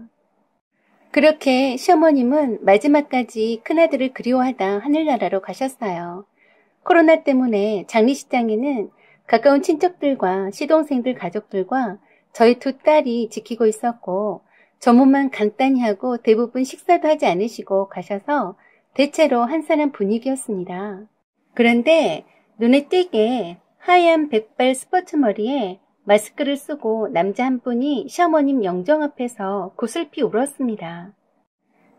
꼭 사연이 있는 사람처럼 한참을 무릎 꿇고 오시길래 모두들 쳐다보았습니다. 시어머님과 어떤 관계이실까 궁금했습니다. 그런데 마스크를 벗고 너희들이 고생이 많다고 하면서 상주로 서 있는 시동생들 등을 토닥토닥 두드리는 거였어요. 너무나 많이 달라진 모습이었지만 목소리하며 영락없는 딸들 아빠였습니다. 저도 모르게 다리에 힘이 풀리면서 나자빠졌습니다. 그리고 소리 없이 울었습니다. 눈물이 샘솟듯이 마구마구 나오는데 주체가 되지 않더군요. 그래도 시어머님 가시는 길에 와주었다니 다행이란 생각을 했습니다. 거기 계신 친척 어른들한테 인사를 드리고 난 후에 그때서야 저를 찾더군요. 모두들 상복에 마스크를 쓰고 있으니 못 알아볼 수밖에요. 눈물이 한가득인 저를 등만 토닥거리며 미안하다 고생했다고만 말했습니다. 다 커버린 딸들도 갑자기 나타난 아빠를 엄청 어색해 했습니다. 남편도 어색해 했고 저도 막상 보니 딱히 무슨 말부터 해야 할지 모르겠더라고요. 친척 어른들이 대신 말씀해 주셨습니다. 그동안 제가 얼마나 고생했는지, 왜 그동안 이렇게 살아있으면서 연락 한 번 안 했는지 시동생들도 폭풍 질문을 던졌습니다. 남편은 여기저기서 속사포처럼 쏟아지는 질문에도 아랑곳하지 않고 장례식 끝나고 나서 얘기하자고만 하고 묵묵부답으로 일관했습니다. 곧바로 상주석에서 빈소를 지켰고 예전의 장남으로 돌아왔습니다. 그렇지만 장례식 내내 저와 한 번도 눈도 마주친 적도 없었고 왠지 모르게 거리감이 느껴져서 가까이 갈 수도 없었습니다. 남편은 예전과 완전 다른 사람으로 변해 있었습니다. 미국에서 10년을 보냈다고 하고 최근에 입국했다고 했어요. 가족들 소식은 후배를 통해서 간간히 듣고 있었고 어머니가 위독하시다는 연락을 받고 만사 제껴두고 왔는데 한 발 늦어서 임종을 못 지켰으니 불효했다며 자책했어요. 그동안 미국에서 부동산 중개업을 하고 자리를 완전히 잡을 때까지 입국할 생각이 아니었다고 했습니다. 천성이 그놈의 병 때문이었네요. 사업병 때문에 일에 집중하느라 그 세월을 다 보내버린 거였습니다. 틀림없이 어느 정도 사업을 일구어서 금이 환영하려는 욕심 때문에 처자식과 어머니와 동생들에게도 연락 한 번 안 한 거네요. 장례식이 끝난 후 식구들이 모두 집에 모였습니다. 시동생들이 이왕 왔으니 오래 머물다가 가라고 했고 아니면 저를 데리고 가라고 주문했습니다. 이제 그만 떨어져 살라면서 형수도 이번 기회에 회사 퇴직하고 형 따라가라고 했습니다. 남편은 안 된다고 단호히 말하더군요. 미국에 당장 돌아갈 거고 정리가 잘 되면 돌아오겠다고 하는데 언제라고 기약할 수 없다고 했어요. 그리고 딸들 결혼식 때는 무슨 일이 있어도 온다고 다짐을 하는 것 보니 영원히 이곳을 떠나려는 심산인 것 같았습니다. 그리고 딸들 결혼식 자금과 대학 학비를 보내주겠다고 하면서 저에게는 가장 이혼이 아니라 진짜 이혼을 하자고 해서 깜짝 놀랐습니다. 그동안 시어머니 모시고 딸들 키워준 것 보상해주겠다고 했어요. 그리고 굳이 집을 놔두고 호텔 숙소에 가서 자더라고요. 저한테 전혀 애정이 없어 보였고 남남 같아서 참 서글펐습니다. 혹시나 여자가 있나 없나 물어볼 필요도 없겠더라고요. 그리고 무엇이 그리 급한지 위자료로 제 명의로 된 새 아파트를 사주겠다고 했는데 거절했습니다. 꼭 먹고 이젠 떨어져라 란 기분이 들어서 정말 싫었습니다. 정말로 진짜 이혼하는 것 같아서 싫었어요. 난 단지 남편이 꼭 돌아오겠다는 말만 믿고 내 가족이라서 시어머님도 모셨고 시동생들도 함께 챙겨왔는데 나를 남보듯 하다니 슬펐습니다. 이왕 이렇게 된 거 기혼 내자고 했습니다. 그리고 남편에게 제안을 했어요. 나에게 진짜로 보상을 하고 싶으면 지금 가지고 있는 것의 80%를 달라고 했습니다. 대부분을 주고 떠나라고 했어요. 지난 10년 동안 내 모든 것을 당신의 자식과 시어머니 봉양에 그리고 당신의 빈자리에 쏟아부었으니 80%도 아깝지 않을 것이라고 했죠. 그렇지 않고서는 절대 놔줄 수 없다고 했습니다. 다 주고 떠나든지 우리 가족으로 옆에서 남아있던지 양단의 결정을 하라고 했습니다. 고개를 끄덕끄덕하며 깊이 생각해보겠다고 하고서는 미국으로 소리 소문 없이 떠났습니다. 이런 방구 없이 다시 떠난 남편. 아직도 그런 남자를 나는 남편이라고 부르고 있으니 한심하네요. 아무리 10년 동안 떨어져 있다 한들 그래도 저는 아직도 두 딸을 낳고 키워온 마누라인데 저한테 아무런 감정이 없는 걸까요? 저는 남편이 그동안 어찌 지냈는지 아직 많은 것들이 궁금하기만 한데 마주 앉아 다정하게 얘기도 나눠보지 못하고 휑하니 떠나갔네요. 온다 간다 말도 없이 가는 남편이 야속하기만 합니다. 적어도 애들을 어떻게 키웠는지 어떻게 생활해 나갔는지 물어봐야 하는 건 아닌지 정말 너무 서운해서 눈물이 납니다. 연락처도 알고 있으면서 전화 한 통도 하기가 그리 힘들었을까요? 그리고 미국에 도착했으면 도착했다고 연락 주면 어디가 덧나나요? 그리고 딴 여자 만나서 살림 차렸으면 그랬다고 말해주면 안 되나요? 그리고 나를 싫어하는 건 태도로 이미 알고도 남겼는데 애들 엄마로서 그냥 대해주면 안 되나요? 남편이 집을 떠나 있었던 10년 동안에도 이렇게나 남편 때문에 힘이 들지 않았는데 막상 실물을 영접하게 되니 정말 힘듭니다. 무표정한 얼굴과 지극히 냉정한 말투, 그리고 거리감 등이 저를 힘들게 했습니다. 처음부터 나타나지 않았다면 모를까 뿅 하고 나타났다가 10년 전에 야밤에 몰래 도망쳤던 것처럼 이번에도 도망치듯이 가버리니 지난날이 후회가 되네요. 그러던 중 어느 날 미국에서 남편에게서 전화가 왔습니다. 양단의 결정을 하라는 저의 말을 깊이 새겨듣고 진지하게 생각을 많이 했노라며 미국에서의 삶을 정리하고 한국으로 돌아가겠노라고 했습니다.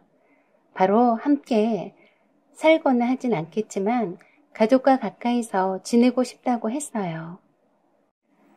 가족은 함께 지내야 가족인데 가까이 살겠다니 어줍잖은 억지 책임감을 안겨줬나 싶어 그럴 필요 없다고 했습니다.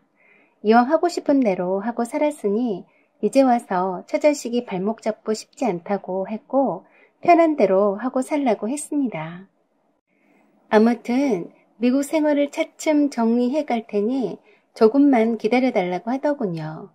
언뜻 들으면 정말 반가운 소리 같지만 미국 생활 접는데 정리하는 시간이 또 얼마나 걸릴지 알 수 없는 노릇입니다. 남편의 사업에 대한 욕망과 욕심을 다 아는 처지라 쉽게 정리하고 오기까지는 엄청난 인내심을 갖고 기다려야 할 것 같기에 저는 기다리지 않겠노라고 말했습니다. 남편은 또 언제 올지 기약이 없습니다. 이젠 기다리지 않을 거고 2딸들만 기대어서 내 인생을 다시 새롭게 출발해야 할 것 같습니다. 가장 이혼을 하고 처자식을 버리고 갔을 때 10년 전에 이미 남편은 우리 가족이 아니었던 것을 이제야 깨닫습니다. 여러분들 저의 새로운 출발을 응원해주세요. 사연은 여기까지입니다. 소중한 댓글과 구독과 좋아요 그리고 알람 설정 부탁드립니다. 사연 제보도 기다립니다. 여기까지 시청해주셔서 감사드립니다. 좋은 날 되세요. 안녕하세요. 저는 53세 건어물 도매업을 하고 있는 일남 일녀를 둔 엄마입니다. 아들은 지방 국립대 다니고 있고 딸은 인서울 나름 명문대에 다니고 있습니다. 남편은 직장 근무지가 정기적으로 바뀌어서 오랫동안 주말부부로 지내왔었는데 저마저 친정 부모님 일을 돕기 위해서 지방에 내려와 있습니다. 지방에 크게 건어물 도매와 여러 사업을 함께 하시던 친정 부모님이 나이가 많이 드셔서 제가 물려받기 원하셔서 본격적으로 사업을 승계받는 중에 있습니다. 그래서 평일엔 부모님이 계시는 지방에 내려와 친정 부모님과 함께 점포 3개를 직원과 함께 운영하는데 무척 바쁩니다. 제 밑에 남동생이 있긴 하지만 엘리트 코스 밟은 고위공직자라서 애초부터 부모님 사업체를 물려줄 생각이 없으셨기 때문에 오래전부터 내려와서 일 좀 배우라고 늘 성화하셨습니다. 제가 별로 사업과는 체질이 맞지 않아서 늘 거절해왔었는데 친정아버지가 갑자기 몸이 약해지시고 병원 출입이 잦아지다 보니 할 수 없이 친정 부모님의 일을 떠났다시피 하고 있습니다. 결혼 전후로 단 한 번도 직장 생활이나 사회 경험이 없었기 때문에 잘할 수 있을지 겁부터 덜컥 났습니다.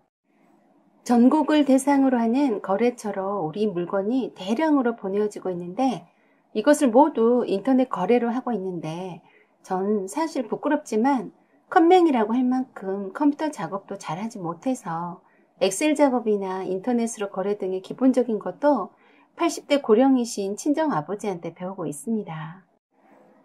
오후가 되면 택배 물량 확인하고 거래 내역과 그날 일을 대충 정리하고 나면 집에 돌아오는 시각이 9시 또는 10시가 다 됩니다. 이렇게 몇 달째 온 가족이 서로 다른 지역에 떨어져 살면서 생활해 오고 있네요.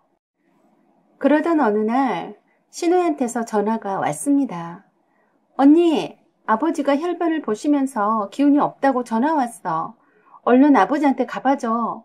하고 다급한 목소리로 말했어요. 신우이는 제가 지방에 내려와 있는 줄은 모르고 바로 달려갈 수 있을 줄 알았던 거죠. 신우이는 직장에 다니고 있었기 때문에 항상 집에 있는 제가 당연히 모시고 갈 거라고 생각한 겁니다. 그래서 지방의 친정집에 내려와 있다고 말을 해줬는데 빨리 올라오라고 했어요. 급한 대로 반찬 내고 시아버지 모시고 병원 다녀올 테니 그 뒤는 잘 부탁한다고 하면서 급한 김에 답도 듣지 않고 끊어버리더라고요. 그래서 다시 전화해서 친정 부모님 일을 도와드리러 왔기 때문에 당분간 올라갈 수 없다고 하고 시아버지 모시고 병원 잘 다녀오라고 했습니다.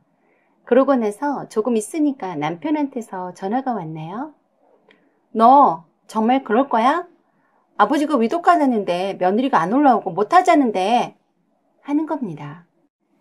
급박한 목소리로 아버지가 엄청 위독하다며 빨리 올라오라고 하길래 저도 깜짝 놀라서 다 제쳐두고 바로 그 길을 올라왔습니다.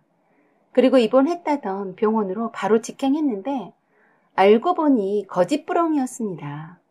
아무렇지도 않은 듯이 아주 평안하니 수액 맞고 계시더라고요. 치질 때문에 혈변을 보신 거였고 신우이가 혹시라도 자기 친정아버지를 병원에 모시고 다니게 될까 봐서 남편하고 작당해서 제가 올라오게 하려고 위독하다고 사기친 거더라고요. 늘 건강하시던 시아버지가 갑자기 화장실에서 큰일을 보시던 중에 선홍색 피를 쏟아지는 거를 보고 놀라신 거 말고는 지극히 건강하시다고 의사가 말씀하셨어요. 어찌됐건 시아버지가 위독한 줄 알고 왔었는데 다행히도 치질이라고 하니까 마음을 놓긴 했지만 생각할수록 남편과 시누이가 한 짓이 얄미웠습니다. 위독하다고 빨리 올라오라던 남편은 오지 않았었고 시누이는 제가 병원에 도착하자마자 기다렸다는 듯이 바로 가버렸습니다. 병실에 누워 계시는 시아버지는 왜 이렇게 늦게 왔냐며 타박하셨고요. 병원에 데리고 가줄 사람은 저밖에 없다시면서 당분간 치질 수술 끝날 때까지 병실을 지키라고 아예 단도직입적으로 말씀하셨습니다. 아마도 시누이가 그렇게 하라고 시킨 것 같았어요. 그래서 친정 부모님도 돌봐드려야 하고 아버님이 위독하시다는 말에 놀라서 하던 일도 잠시 멈추고 올라온 거라서 다시 내려가야 한다고 말씀을 드렸어요. 그랬더니 화를 엄청 내셨어요. 시아버지가 아프다는데 감히 자기 일 보러 가는 며느리가 세상 천지 어디 있냐며 6인실 병실에서 다른 환자들도 있는데 떠나갈 듯이 소리치셨습니다. 옆에 환자분들이 참 하고 눈치를 주는데 상관없이 일장 연설이 시작되었어요. 저희 시아버지는 교장으로 퇴직하셨는데 교육자로서 자부심이 대단한 분이십니다. 하시는 말씀마다 하나도 틀리지 않고 구구절절 전부 다 옳은 말씀만 하시는데 그 일장 연설이 다 끝나야 입을 떼거나 그 자리에서 움직일 수가 있습니다. 그 성격을 익히 알기 때문에 다른 환자분들께는 죄송하다고 머리 숙이고는 아무 말 못하고 두 손 모아 공손한 자세로 서서 그 길고도 긴 일장 연설이 끝날 때까지 기다려야 했습니다. 아니, 내가 뭔 죄라고? 이 나이 먹도록 시아버지 잔소리를 들어야 했는지 원? 그렇게 억울한 생각이 들수록 시누이와 남편이 정말 얄밉더라고요. 그래서 시아버지 말씀이 끝나자마자 남편에게 전화했어요. 열불나게 한참 만에 봤더니 전화 너머로 시끌벅적 왁자지껄 하는 것 보니 딱 봐도 회식 아니면 술집인 것 같았어요. 그새 한 장 걸친 모양이라 혀가 꼬부라져서 제 말이 귀에 들리지도 않는 모양이었어요. 나에게 사기쳐서 올라오게 해서 자기 아버지를 맡겨버리고 나 몰라라 하고 술 처먹고 있냐고 악다구니를 했더니 네 알아서 아버지 잘 모셔라 하고는 끊어버렸어요. 정말 약이 올랐습니다. 위독하다 해서 미친대기처럼 올라왔는데 시누이는 나 몰라라 하고 가버리고 시아버지는 나를 한참 세워두고 일장 연설을 하지 않나 열이 슬슬 올랐습니다. 그래서 시누이한테 톡을 보냈습니다. 친정아버지가 갑자기 위독하시다고 하니까 급히 내려가네. 아버님 잘 부탁해. 라고 했습니다. 그리고 시아버지한테 가서 저희 친정아버지께서 몹시도 위독하시다니 당장 내려간다면서 남편과 아가씨가 아버님을 잘 모실 테니 걱정 마시라고 말씀드리고 휑하니 나와버렸습니다. 눈에는 눈, 이에는 이 라는 말처럼 신우와 남편이 사기쳐서 오게 한 것처럼 똑같이 해주자는 심정이었습니다. 아니, 그렇지 않나요? 우리 부모 아플 때는 단 한 번도 병원 모시고 간 적도 없는 인간이 며느리가 무슨 죄라고 떠맡기다니. 이번엔 그냥 넘어가지 않을 생각이었습니다. 생전 시아버지한테 군소리도 하지 않고 고분고분 했는데 감히 시아버지 답도 듣지 않고 무작정 휑 하고 나가버리니 좀 놀라셨을 것 같았어요. 우리 시아버지는 그런 분이셨어요. 우리들 어릴 때 시댁에 와 있을 때도 하늘 같은 남편에게 밥 먹으라고 소리쳤다는 이유만으로도 밥도 공겨가며 밖에 눈이 펑펑 오는 차디찬 마룻바닥에 무릎을 꿇히고 한나절을 일장 연설을 하셨던 분입니다. 시어머니께서는 오히려 온화하시고 따뜻하신 분이셨는데 암으로 일찍 돌아가셔서 매우 안타까웠어요. 그 뒤로 시아버지는 혼자 살고 계시는데 다행히도 저희가 주말 부부라서인지 합가자고는 하지 않으셨습니다. 그렇게 바른말 옳은말만 하시는 시아버지도 어쩔 수 없는 딸 가진 아버지이셨어요. 신우에게는 90세가 넘은 시어머니가 계셨어요. 신우 시어머니께서 골다공증 골절이 심해서 지방에서 올라오셔서 신우의 집에서 잠시 기거했었던 적이 있었고 병원에 갈 때마다 오신 김에 신우의 집에 계시다가 가곤 했답니다. 그러다가 건강 상태가 더 악화되니까 근교의 요양병원에 입원시켰다고 했습니다. 그리고 주말마다 시어머니를 뵈러 다녔다는군요. 그럴 때마다 시아버지한테 투덜대며 힘들다고 했었다고 했습니다. 어느 날 시아버지를 뵈러 갔더니 저희 남편에게 뜻밖의 말씀을 하셨어요. 마음구탱이 늙으면 빨리 되져버려야지. 아직도 말짱하더란다. 나이 90이면 살 만큼 살아놓고 무슨 낯짝으로 숨이 붙어있는지 원. 에이구, 빨리 되질 일이지. 남의 딸 고생은 다 시키고 자빠졌네. 하시는 겁니다. 순간 저는 제 귀를 의심했습니다. 자부심 강한 교육자님 맞으세요? 하고 엿듣고 싶더군요. 남편은 며느리 앞에서 무슨 그리도 심한 소리를 하시느냐고 했더니 시아버지께서 하시는 말씀이 걱정 마라. 나는 90세까지 질기게 안 살란다. 염치도 없이 무슨 90세까지 사는지 하고 혀를 차셨습니다. 그러자 남편이 아버지도 90세 금방 돼서요 했습니다. 지금 83세이신데 당신의 나이는 생각지 않고 딸 고생시키는 시누이 시어머니가 미워서 빨리 되지라고 하더라고요. 네, 참. 암튼 저희 시아버지는 직장 다니는 딸 힘들까 봐서 며느리가 와서 병원을 함께 다녔음 하시고 저리 호통치시는데 어디 두고 봐야겠습니다. 시아버지도 자식 고생 안 시키고 90세 되시기 전에 알아서 곱게 가시는지 말입니다. 제가 나이가 벌써 50줄이 한참 넘었는데 아직까지 쩌렁쩌렁하니 일장 연설을 하시는 것 보면 정정하신 것 같은데 그리 싸고 도시는 아들과 따님 효도를 받으시라고 이 며느리는 비켜드릴 작정입니다. 제가 보낸 톡을 받고 전화를 해대는 신우의 전화 무시했고요.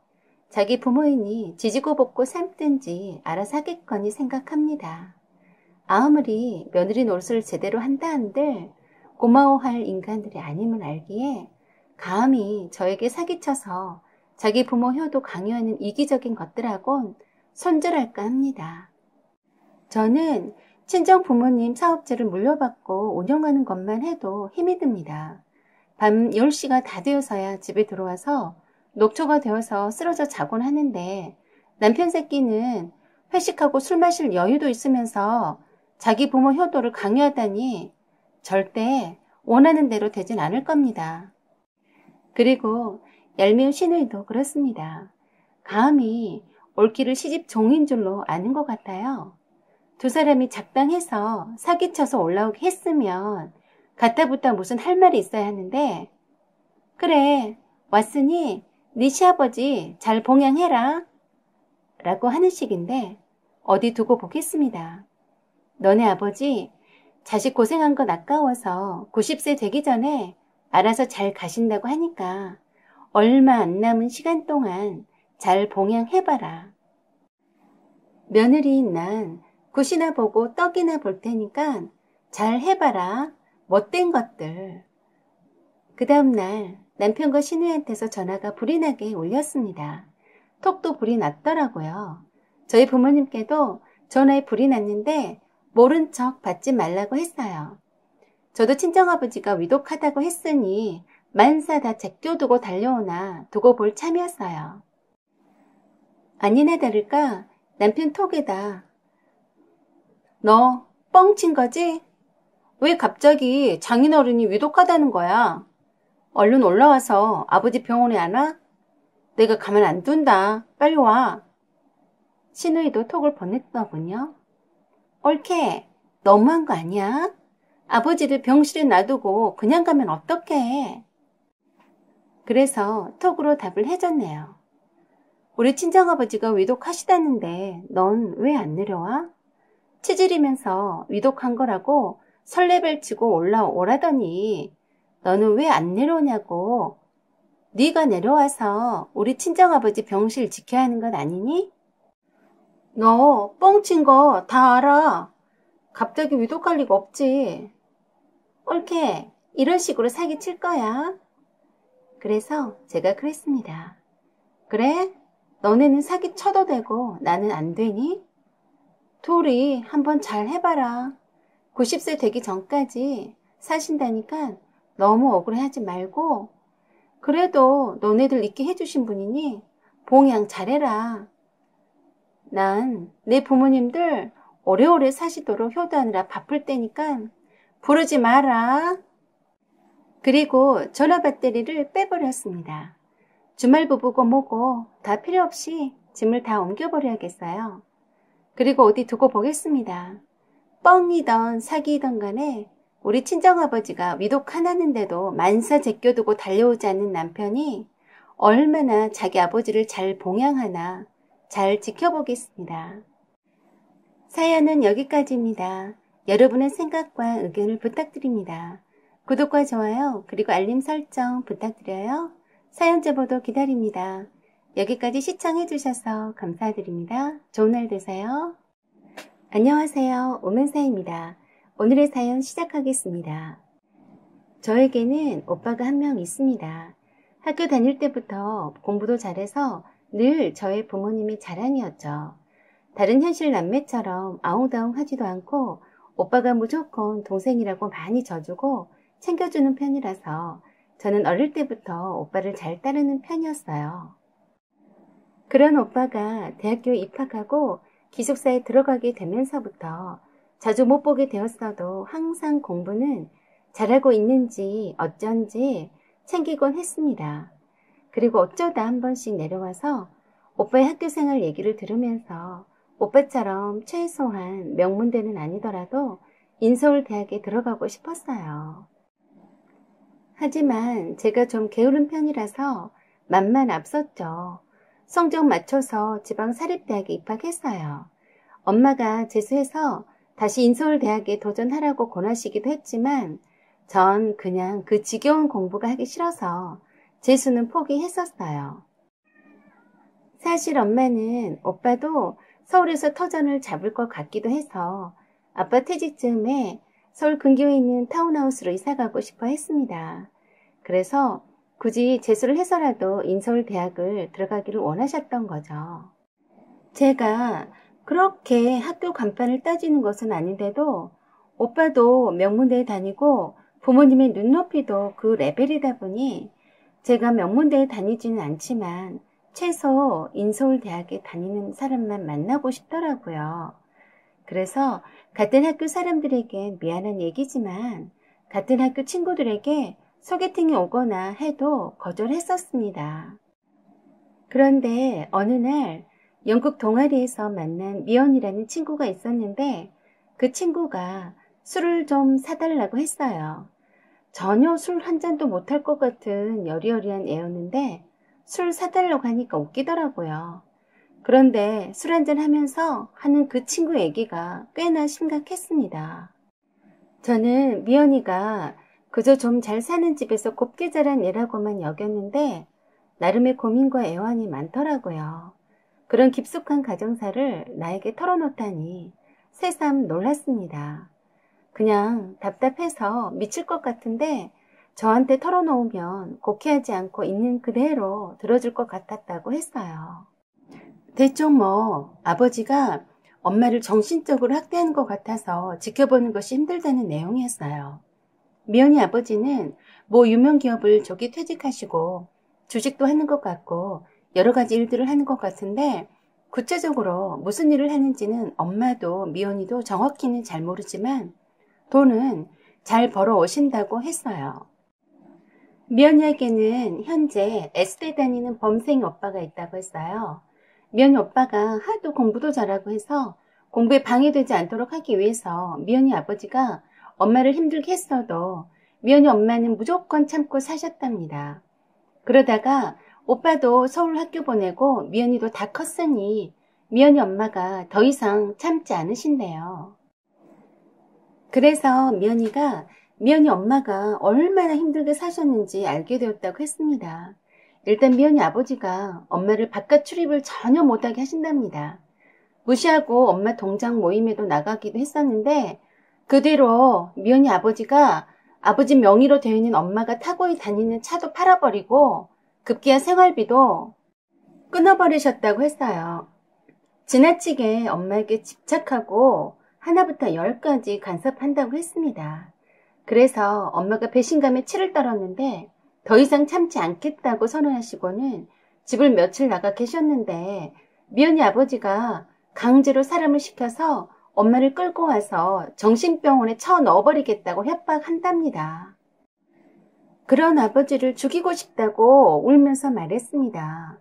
자기가 아무리 미연이 아버지한테 엄마를 가만 놔두라고 대들고 난리쳐도 끔찍도 안 했는데 계속 대들면 학비 지원도 해주지 않겠다면서 협박하는데 어찌나 기가 세고 고집이 세던지 알아듣게 얘기도 해보고 죽어라고 미연이가 자기 아빠랑 싸우도 봤지만 소용없다네요. 이런 얘기를 미연이 오빠한테 말해줘도 옆에서 지켜보지 않아서인지 심각성을 잘 모른다고 했어요. 그래서 집을 나와서 혼자 살고 싶은 마음이 굴뚝 같은데 엄마를 놔두고 나올 수는 없다고 하더라고요. 미연이 아버지는 미연이랑 엄마와 함께 마트 가거나 백화점 가거나 카페 가는 것은 말하고 허락받고 가는 건 아무 말 하지 않는데요. 그래서 엄마 스트레스 풀어주려고 아빠한테 백화점 간다고 인증샷 보내고 엄마 옷이랑 화장품이랑 구두랑 왕창 사버린다고 하더라고요. 미연이 아버지가 미연이 엄마에게 아빠 명의 그 신용카드를 몰수했지만 미연이에게 아빠 신용카드가 있어서 그걸로 사용한다고 하더라고요. 미연이는 그렇게 미연이 아버지 때문에 힘들 때마다 속마음을 저에게 털어놓곤 했어요.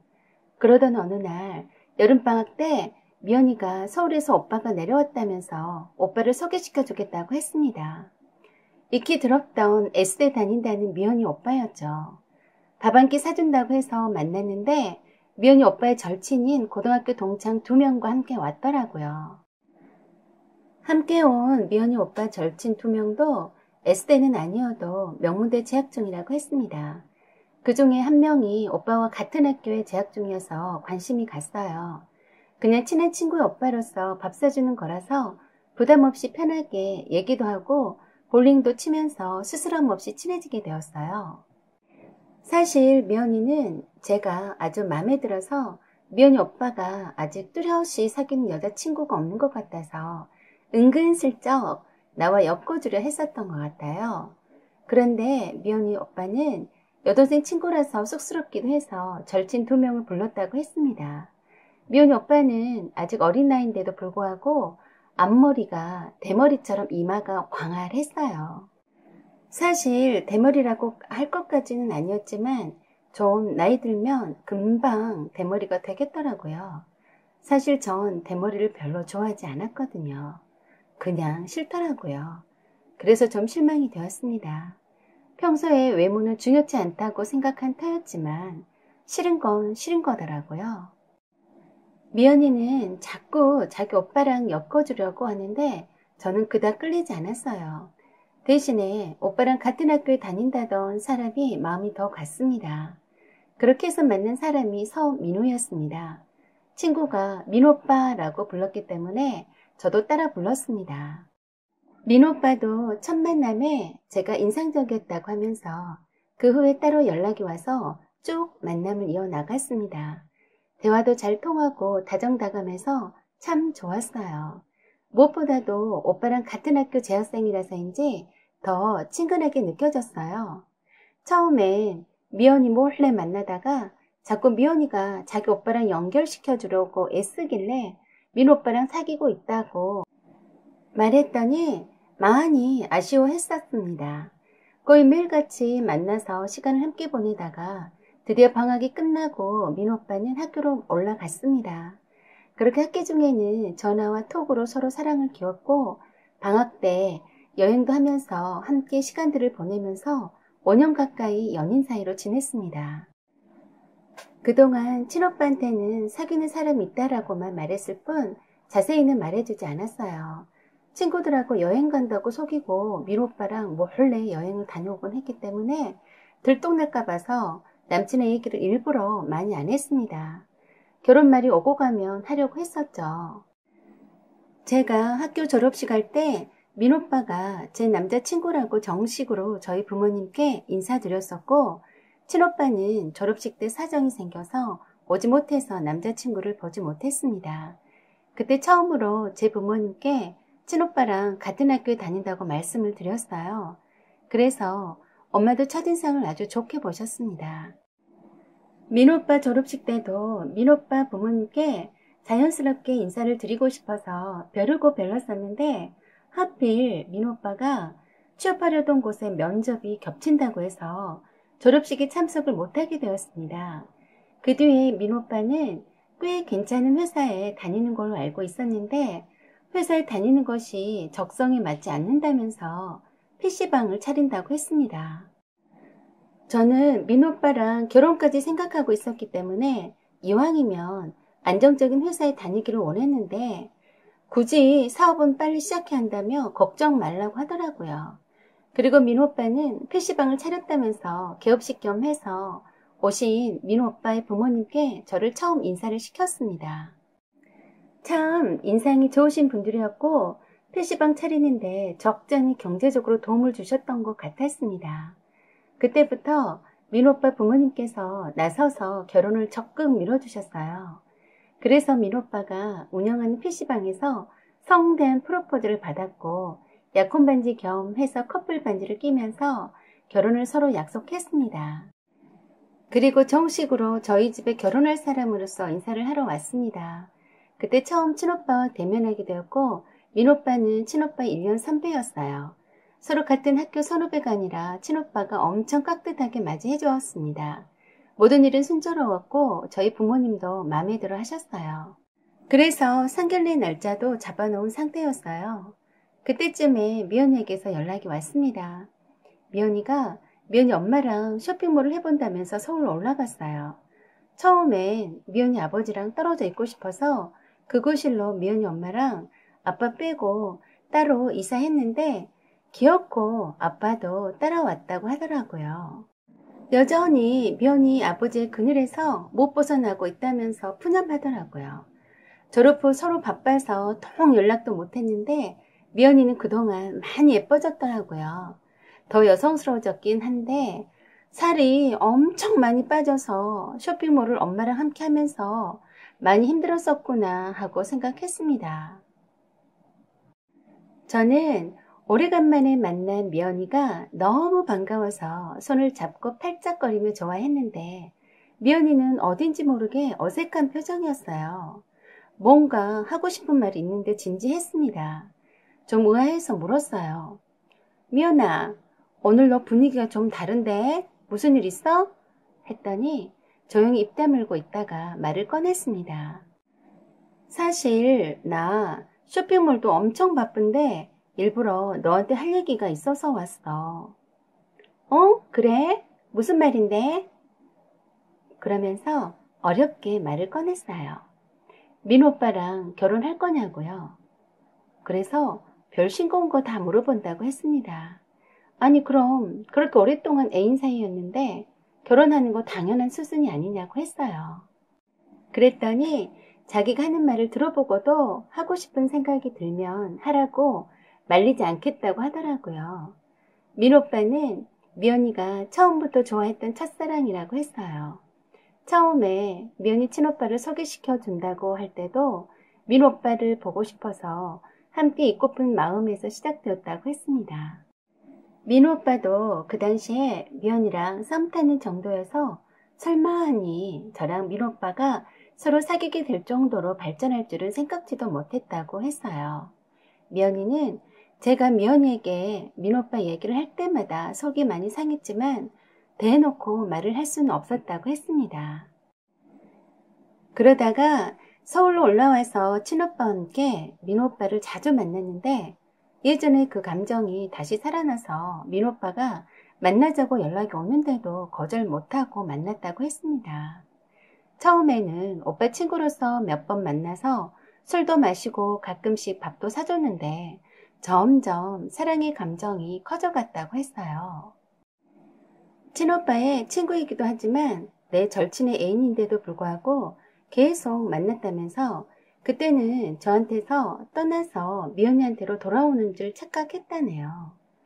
그런데 갑자기 상견례를 한다면서 이젠 결혼하게 되니까 앞으로 만나지 말자고 했답니다.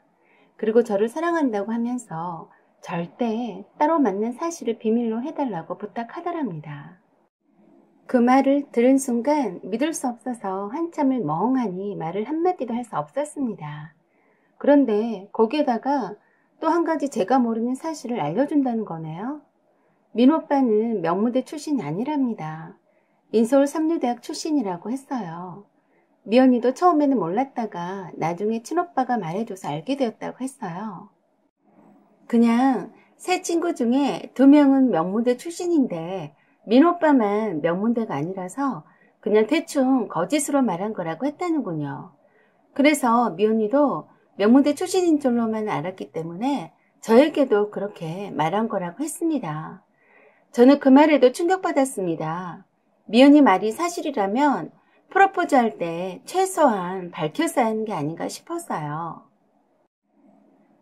미연이는 민 오빠가 저랑 사귀면서도 흔들리는 모습을 보면서 미연이 자신을 진실로 좋아하게 되어서 그런 거라고 착각했는데 저랑 결혼한다고 헤어지자고 없는 일처럼 비밀로 해달라고 하는 말을 듣고서는 무척 배신감과 속았다는 느낌을 버릴 수가 없다고 했습니다. 그러면서 제가 절교 선언을 해도 할 말은 없다면서 먼저 연락하기 전까지는 미연이도 연락하지 않겠다고 하면서 자기 말만 하고 가버렸습니다. 저는 그냥 이게 무슨 일인가 싶고 미연이 말이 사실이 아닐지도 모른다는 착각마저 들었어요. 때마침 민호 오빠한테서 전화가 왔는데 멍하니 받지 않았습니다. 상견례는 이틀 후 주말 토요일 저녁이었습니다. 미연의 말을 되새김해보면서 차분히 생각했어요. 과연 미연이 말이 사실일까? 미연이도 내 친구로서 배신한 건데. 뭐야? 이게 사실이라면 친구도 결혼할 남친도 모두 나를 배신한 건데 어째 이런 일이? 저는 미연이를 만난 후 그날 저녁에는 한숨도 자지 못했습니다. 그 다음날 친오빠에게 민호 오빠가 정말 그 학교를 졸업했는지 알아봐 달라고 했습니다. 1년 선배를 통해서 졸업 앨범을 구해서 오빠가 해당 학과를 다 뒤져봤지만 민호 오빠는 없다고 했습니다. 그동안 민호 오빠한테서 전화 오고 톡 오고 했지만 전화 받지 않았고 톡으로 바빠서 그러니 상견례장에서 보자고 했습니다.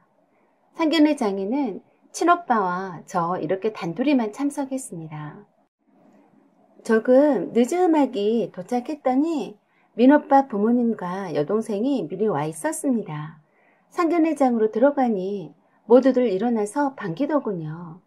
민오빠가 저희 부모님은 왜 안 보이냐고 해서 오늘 나오지 않으신다고 말했더니 눈이 동그래지더군요. 상견례에 부모님이 안 나오신다고 또박또박 무표정하게 말하니까 분위기가 싸하게 돌변했습니다. 친오빠가 미리 상견례장에 와 있는 민호 오빠의 부모님을 향해서 목례로 간단히 인사를 하고 잠시 확인할 부분이 있어서 부모님은 나오지 마시라고 했다면서 말을 꺼냈습니다. 그리고 민호 오빠의 부모님에게 A대학교 공과대학 졸업한 게 맞냐고 바로 물었어요. 그랬더니 뭔 소리 하냐는 듯이 민호 오빠 부모님이 민호 오빠를 쳐다봤습니다. 민호 오빠가 순간 당황하면서 얼굴이 빨개졌고 옆에 앉아있던 민호 오빠의 여동생이 아닌데 지대학 나왔는데요. 그러자 친오빠가 민호 오빠를 쳐다보며 직접 대답을 듣고 싶다고 했습니다. 그러자 마지못해 명문대 출신이 아니라고 쥐꼬리만하게 얼굴이 빨개져서 말하더군요. 친오빠는 또 우리를 속인 게 있냐고 했더니 없다고 하면서 속이려고 한 게 아니라면서 구구절절 변명을 늘어놓으려고 하더군요. 민호 오빠는 자기 가족들 앞에서 한 살 어린 우리 친오빠에 취조하는 듯한 단도직입적인 질문에 매우 당황하다가 불쾌하다는 듯한 태도를 보이기 시작했어요. 우리 친오빠는 빤히 똑바로 쳐다보며 다시 한번 물었어요. 이것 말고 또 내 동생에게 숨긴 것이 있으면 지금 다 말하세요. 당장 하고 말했어요. 그랬더니 되려 상견례장에 와서 이게 뭐 하자는 거냐며 화를 냈습니다. 그래서 제가 순간 열불나서 말했어요. 정미연이는 왜 갖고 놀다 버렸니? 나랑 사귀다 정미연이랑 붙어먹었으면 그 애랑 결혼할 일이지 왜 나랑 결혼할 생각을 했니? 하고 큰 소리로 물었어요. 그 말에 민오빠 부모님도 놀라서 도대체 무슨 말을 하는 거냐고 화를 내셨어요. 제가 미연이 말을 꺼내자마자 친오빠 말에 불쾌하다는 태도이더니 바로 태도 바꾸고 내 앞에 와서 무릎 꿇고 사정했습니다.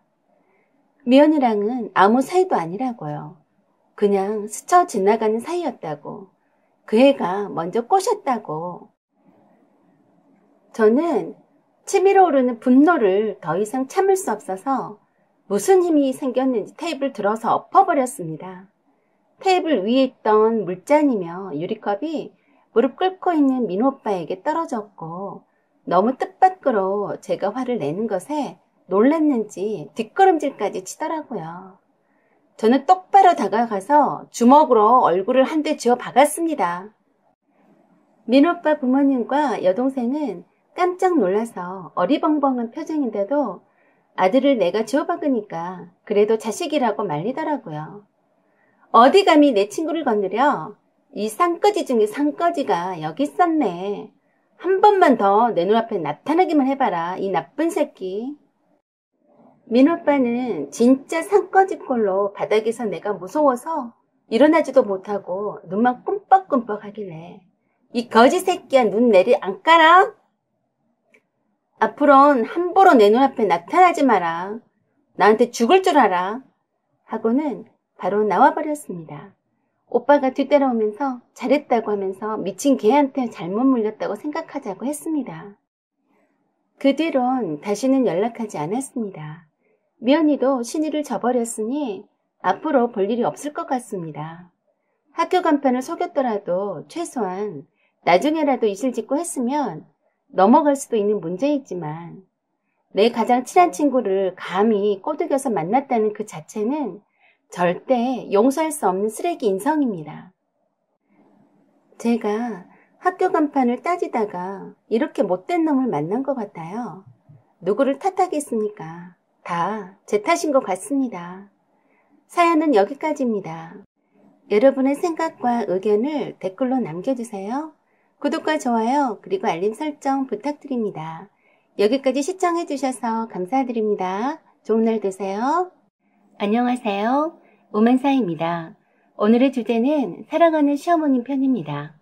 오늘의 사연 시작하겠습니다.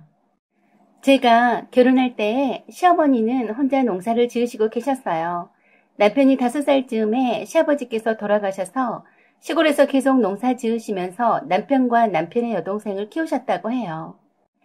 지금의 남편과 먼 친척뻘 되는 친구 엄마의 소개로 남편을 알게 되었는데 첫인상도 좋고 만날 때마다 착한 심성과 순수하고 대화가 잘 통해서 3년 동안 사귀다가 결혼까지 생각하는 사이가 되었었죠.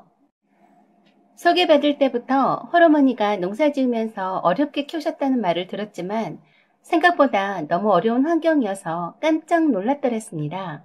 시어머니는 농사해서 채소를 장에다 팔고 다른 집에 일당벌이 농사일손 돕는 것으로 생활해 나가셨다고 했어요.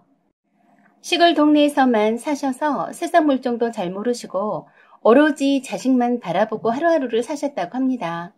다행히 남편이 똑똑하고 영리해서 공부를 곧잘 하니까 선생님의 권유에 따라 시내로 고등학교를 다니게 되었는데 방 구할 돈이 없어서 큰 집에서 잠시 머물다가 그나마 남아있던 돈만 팔아서 방을 구해주어서 혼자 자취를 했다네요.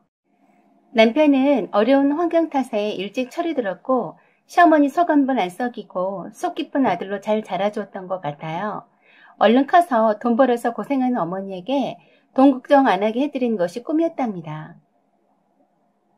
그래서 공부만이 최선이란 생각에 열심히 공부했고 대학에 입학하고서도 알바를 하면서도 장학금을 놓치지 않으려고 치열하게 살아서 대학의 낭만이나 여유를 즐겨보지도 못했다고 했어요.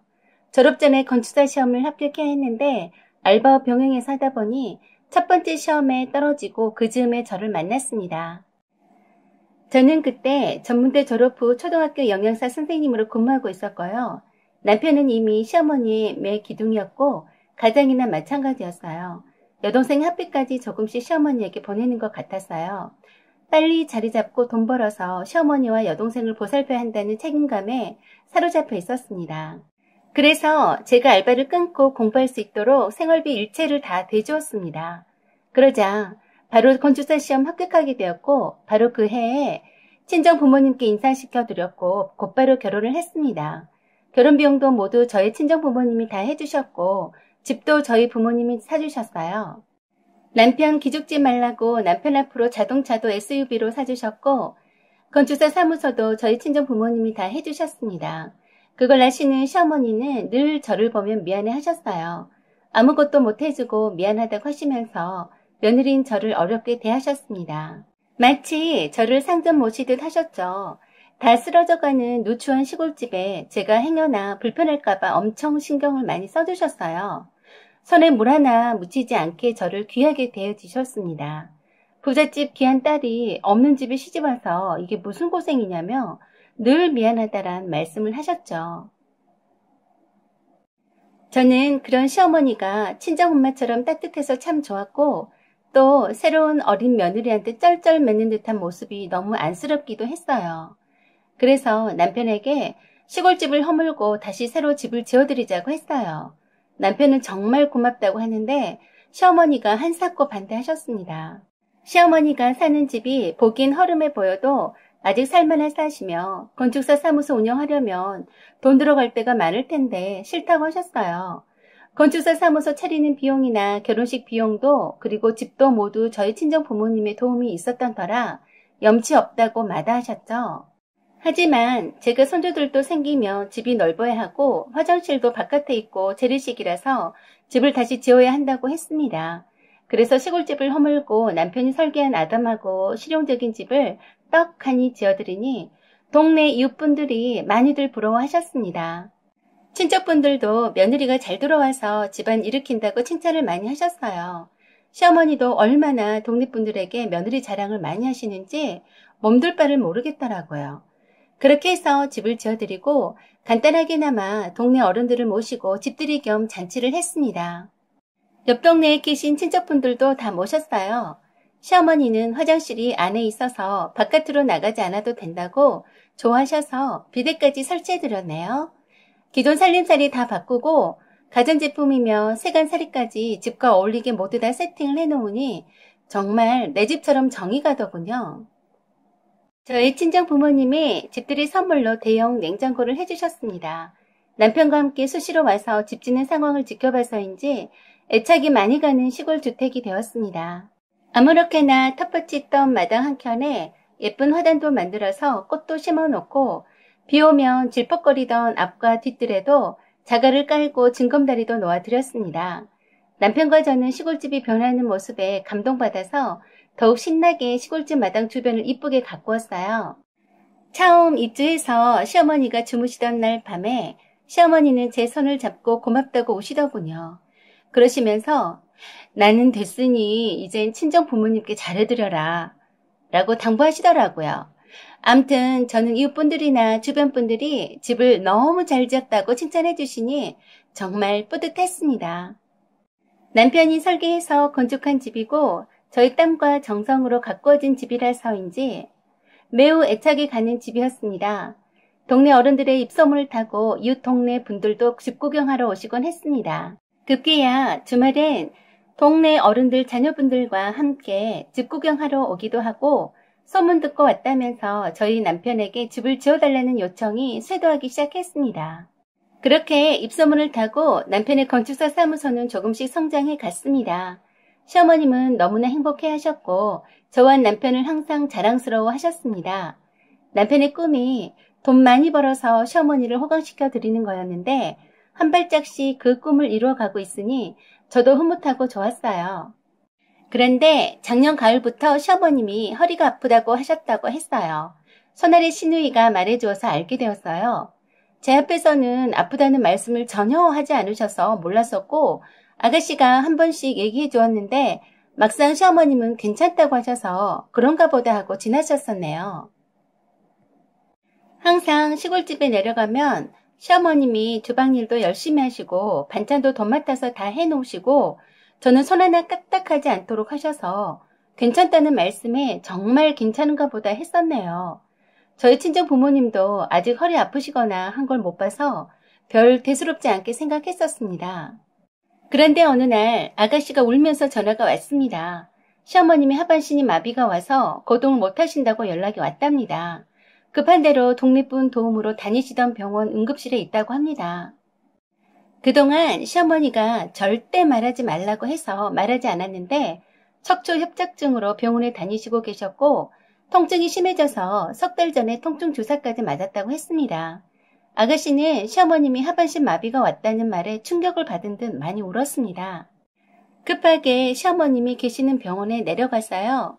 시어머님이 저를 보자 왜 왔냐고 하시면서 임신 중인데 올까 봐서 연락을 절대 하지 말라 했는데 연락했다면서 신우에게 야단치시더군요.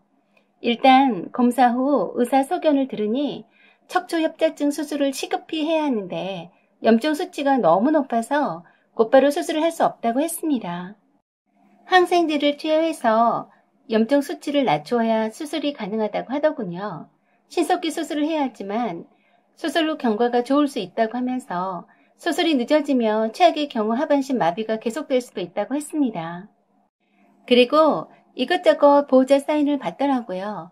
남편도 놀라서 달려왔고요. 시어머님은 계속해서 임신한 몸으로 병원에 있으면 안 된다시며 남편에게 저를 데리고 집으로 돌아가라고 하셨어요. 시누이가 시어머니 옆을 지킬 테니 시어머니 말씀대로 하라고 했지만 남편만 올려보냈습니다. 그렇게 허리가 안 좋으신데 아들내미가 시골집에 내려온다고 하면 장을 봐와서 우리가 먹을 반찬이며 김치까지 직접 다 챙겨 놓으시고 한 술이라도 밥을 맛나게 먹이려고 한 상을 차려놓고 기다렸던 분이시네요. 허리도 좋지 않으신 분이 며느리 설거지마저 시키지 않으셨으니 참 죄송하다는 생각이 들었습니다. 시어머님은 괜찮다시며 수술하면 다 나을 거라고 했다고 하시면서 저보고 집으로 올라가라고만 하시네요. 염증 수치가 내려가지 않아서 항생제 투여를 며칠 동안 계속했다고 하는데 갑자기 사람을 못 알아보시고 손발이 퉁퉁 붓기 시작했습니다. 급성 신부전이 왔다고 했습니다. 급기야 중환자실로 들어가서 정해진 시간 외에는 면회도 못하게 하더군요. 아마도 독한 항생제 때문에 콩팥이 망가진 것 같았어요. 남편도 이렇게 급작스럽게 나빠질 수 있나 하고 망연자실했습니다. 혈압도 불안정했고 대소변도 물론 가리지 못하셨고 한마디 말도 못하셨습니다. 얼굴과 온몸이 부어있어서 알아보기 힘들 정도여서 저도 정말 놀랐습니다. 신장투석을 몇 번 하고 중환자실에서 일주일이 지날 무렵에 손발만 빼고는 얼굴과 몸은 붓기가 빠져 있었는데 시어머님이 저를 알아보시더라고요. 입술과 혀와 입천장이 모두 얼어서 염증이 심한 상태인데도 저 보면서 뭐라 말씀하시는 것 같길래 가까이 가서 귀에 댔더니 하시는 말씀이 아기 낳을 때까지 친정에 가라. 아기가 제일 중요하다. 병원에 오지 마라. 내 아들과 잘 살아서 고맙다. 내 방 단스 서랍 안쪽에 통장과 봉투가 있다. 챙겨서 가져가라. 정신이 온전히 돌아오셔서 이것저것 말씀하시는데 대부분이 제가 좋은 꼴 못 보니 병원에 다시는 오지 말라는 거였어요. 눈에 눈물이 그렁그렁 하시면서 하시는 말씀에 저도 모르게 눈물이 왈칵 쏟아지더군요. 옆에서 시누이도 울고 남편도 울고 눈물바다가 돼버렸네요. 남편에게 재차 말씀하시니 남편이 걱정 말라고 하고 저를 친정에 보내겠다고 했습니다. 그런 후 계속 주무시는지 혼수 상태인지 분별하기 힘들 정도로 깨어있는 시간이 없었습니다. 기존에 당뇨 증세가 있었던 시어머니는 신장 투석을 계속 했었지만 치료 도중 폐혈증으로 돌아가셨습니다. 남편과 시누이의 슬픔은 이루 말할 수 없었습니다. 좀 살만하고 아들의 효도 속에 편안히 사실 만하니 하늘나라에 가시게 되어서 정말 안타까운 마음뿐이었습니다. 장례식 치른 후 시어머니 물품 정리하면서 시어머니가 저에게 말씀하신 서랍장에서 통장과 봉투를 발견했습니다. 그동안 용돈 드렸던 것 모아놓은 봉투였고요. 통장은 그리 큰 액수는 아니었지만 아마도 시어머님이 장에다 가진 채소 팔아서 모아둔 돈이었어요. 며느리인 저를 자식 이상으로 아껴주셨던 시어머님의 사랑에 눈물이 나네요. 어머님 그동안 참 감사했습니다. 하늘나라에서 늘 평안히 안식하시기를 빕니다. 저희는 어머님의 뜻에 따라 행복하게 잘 살겠습니다. 사연은 여기까지입니다.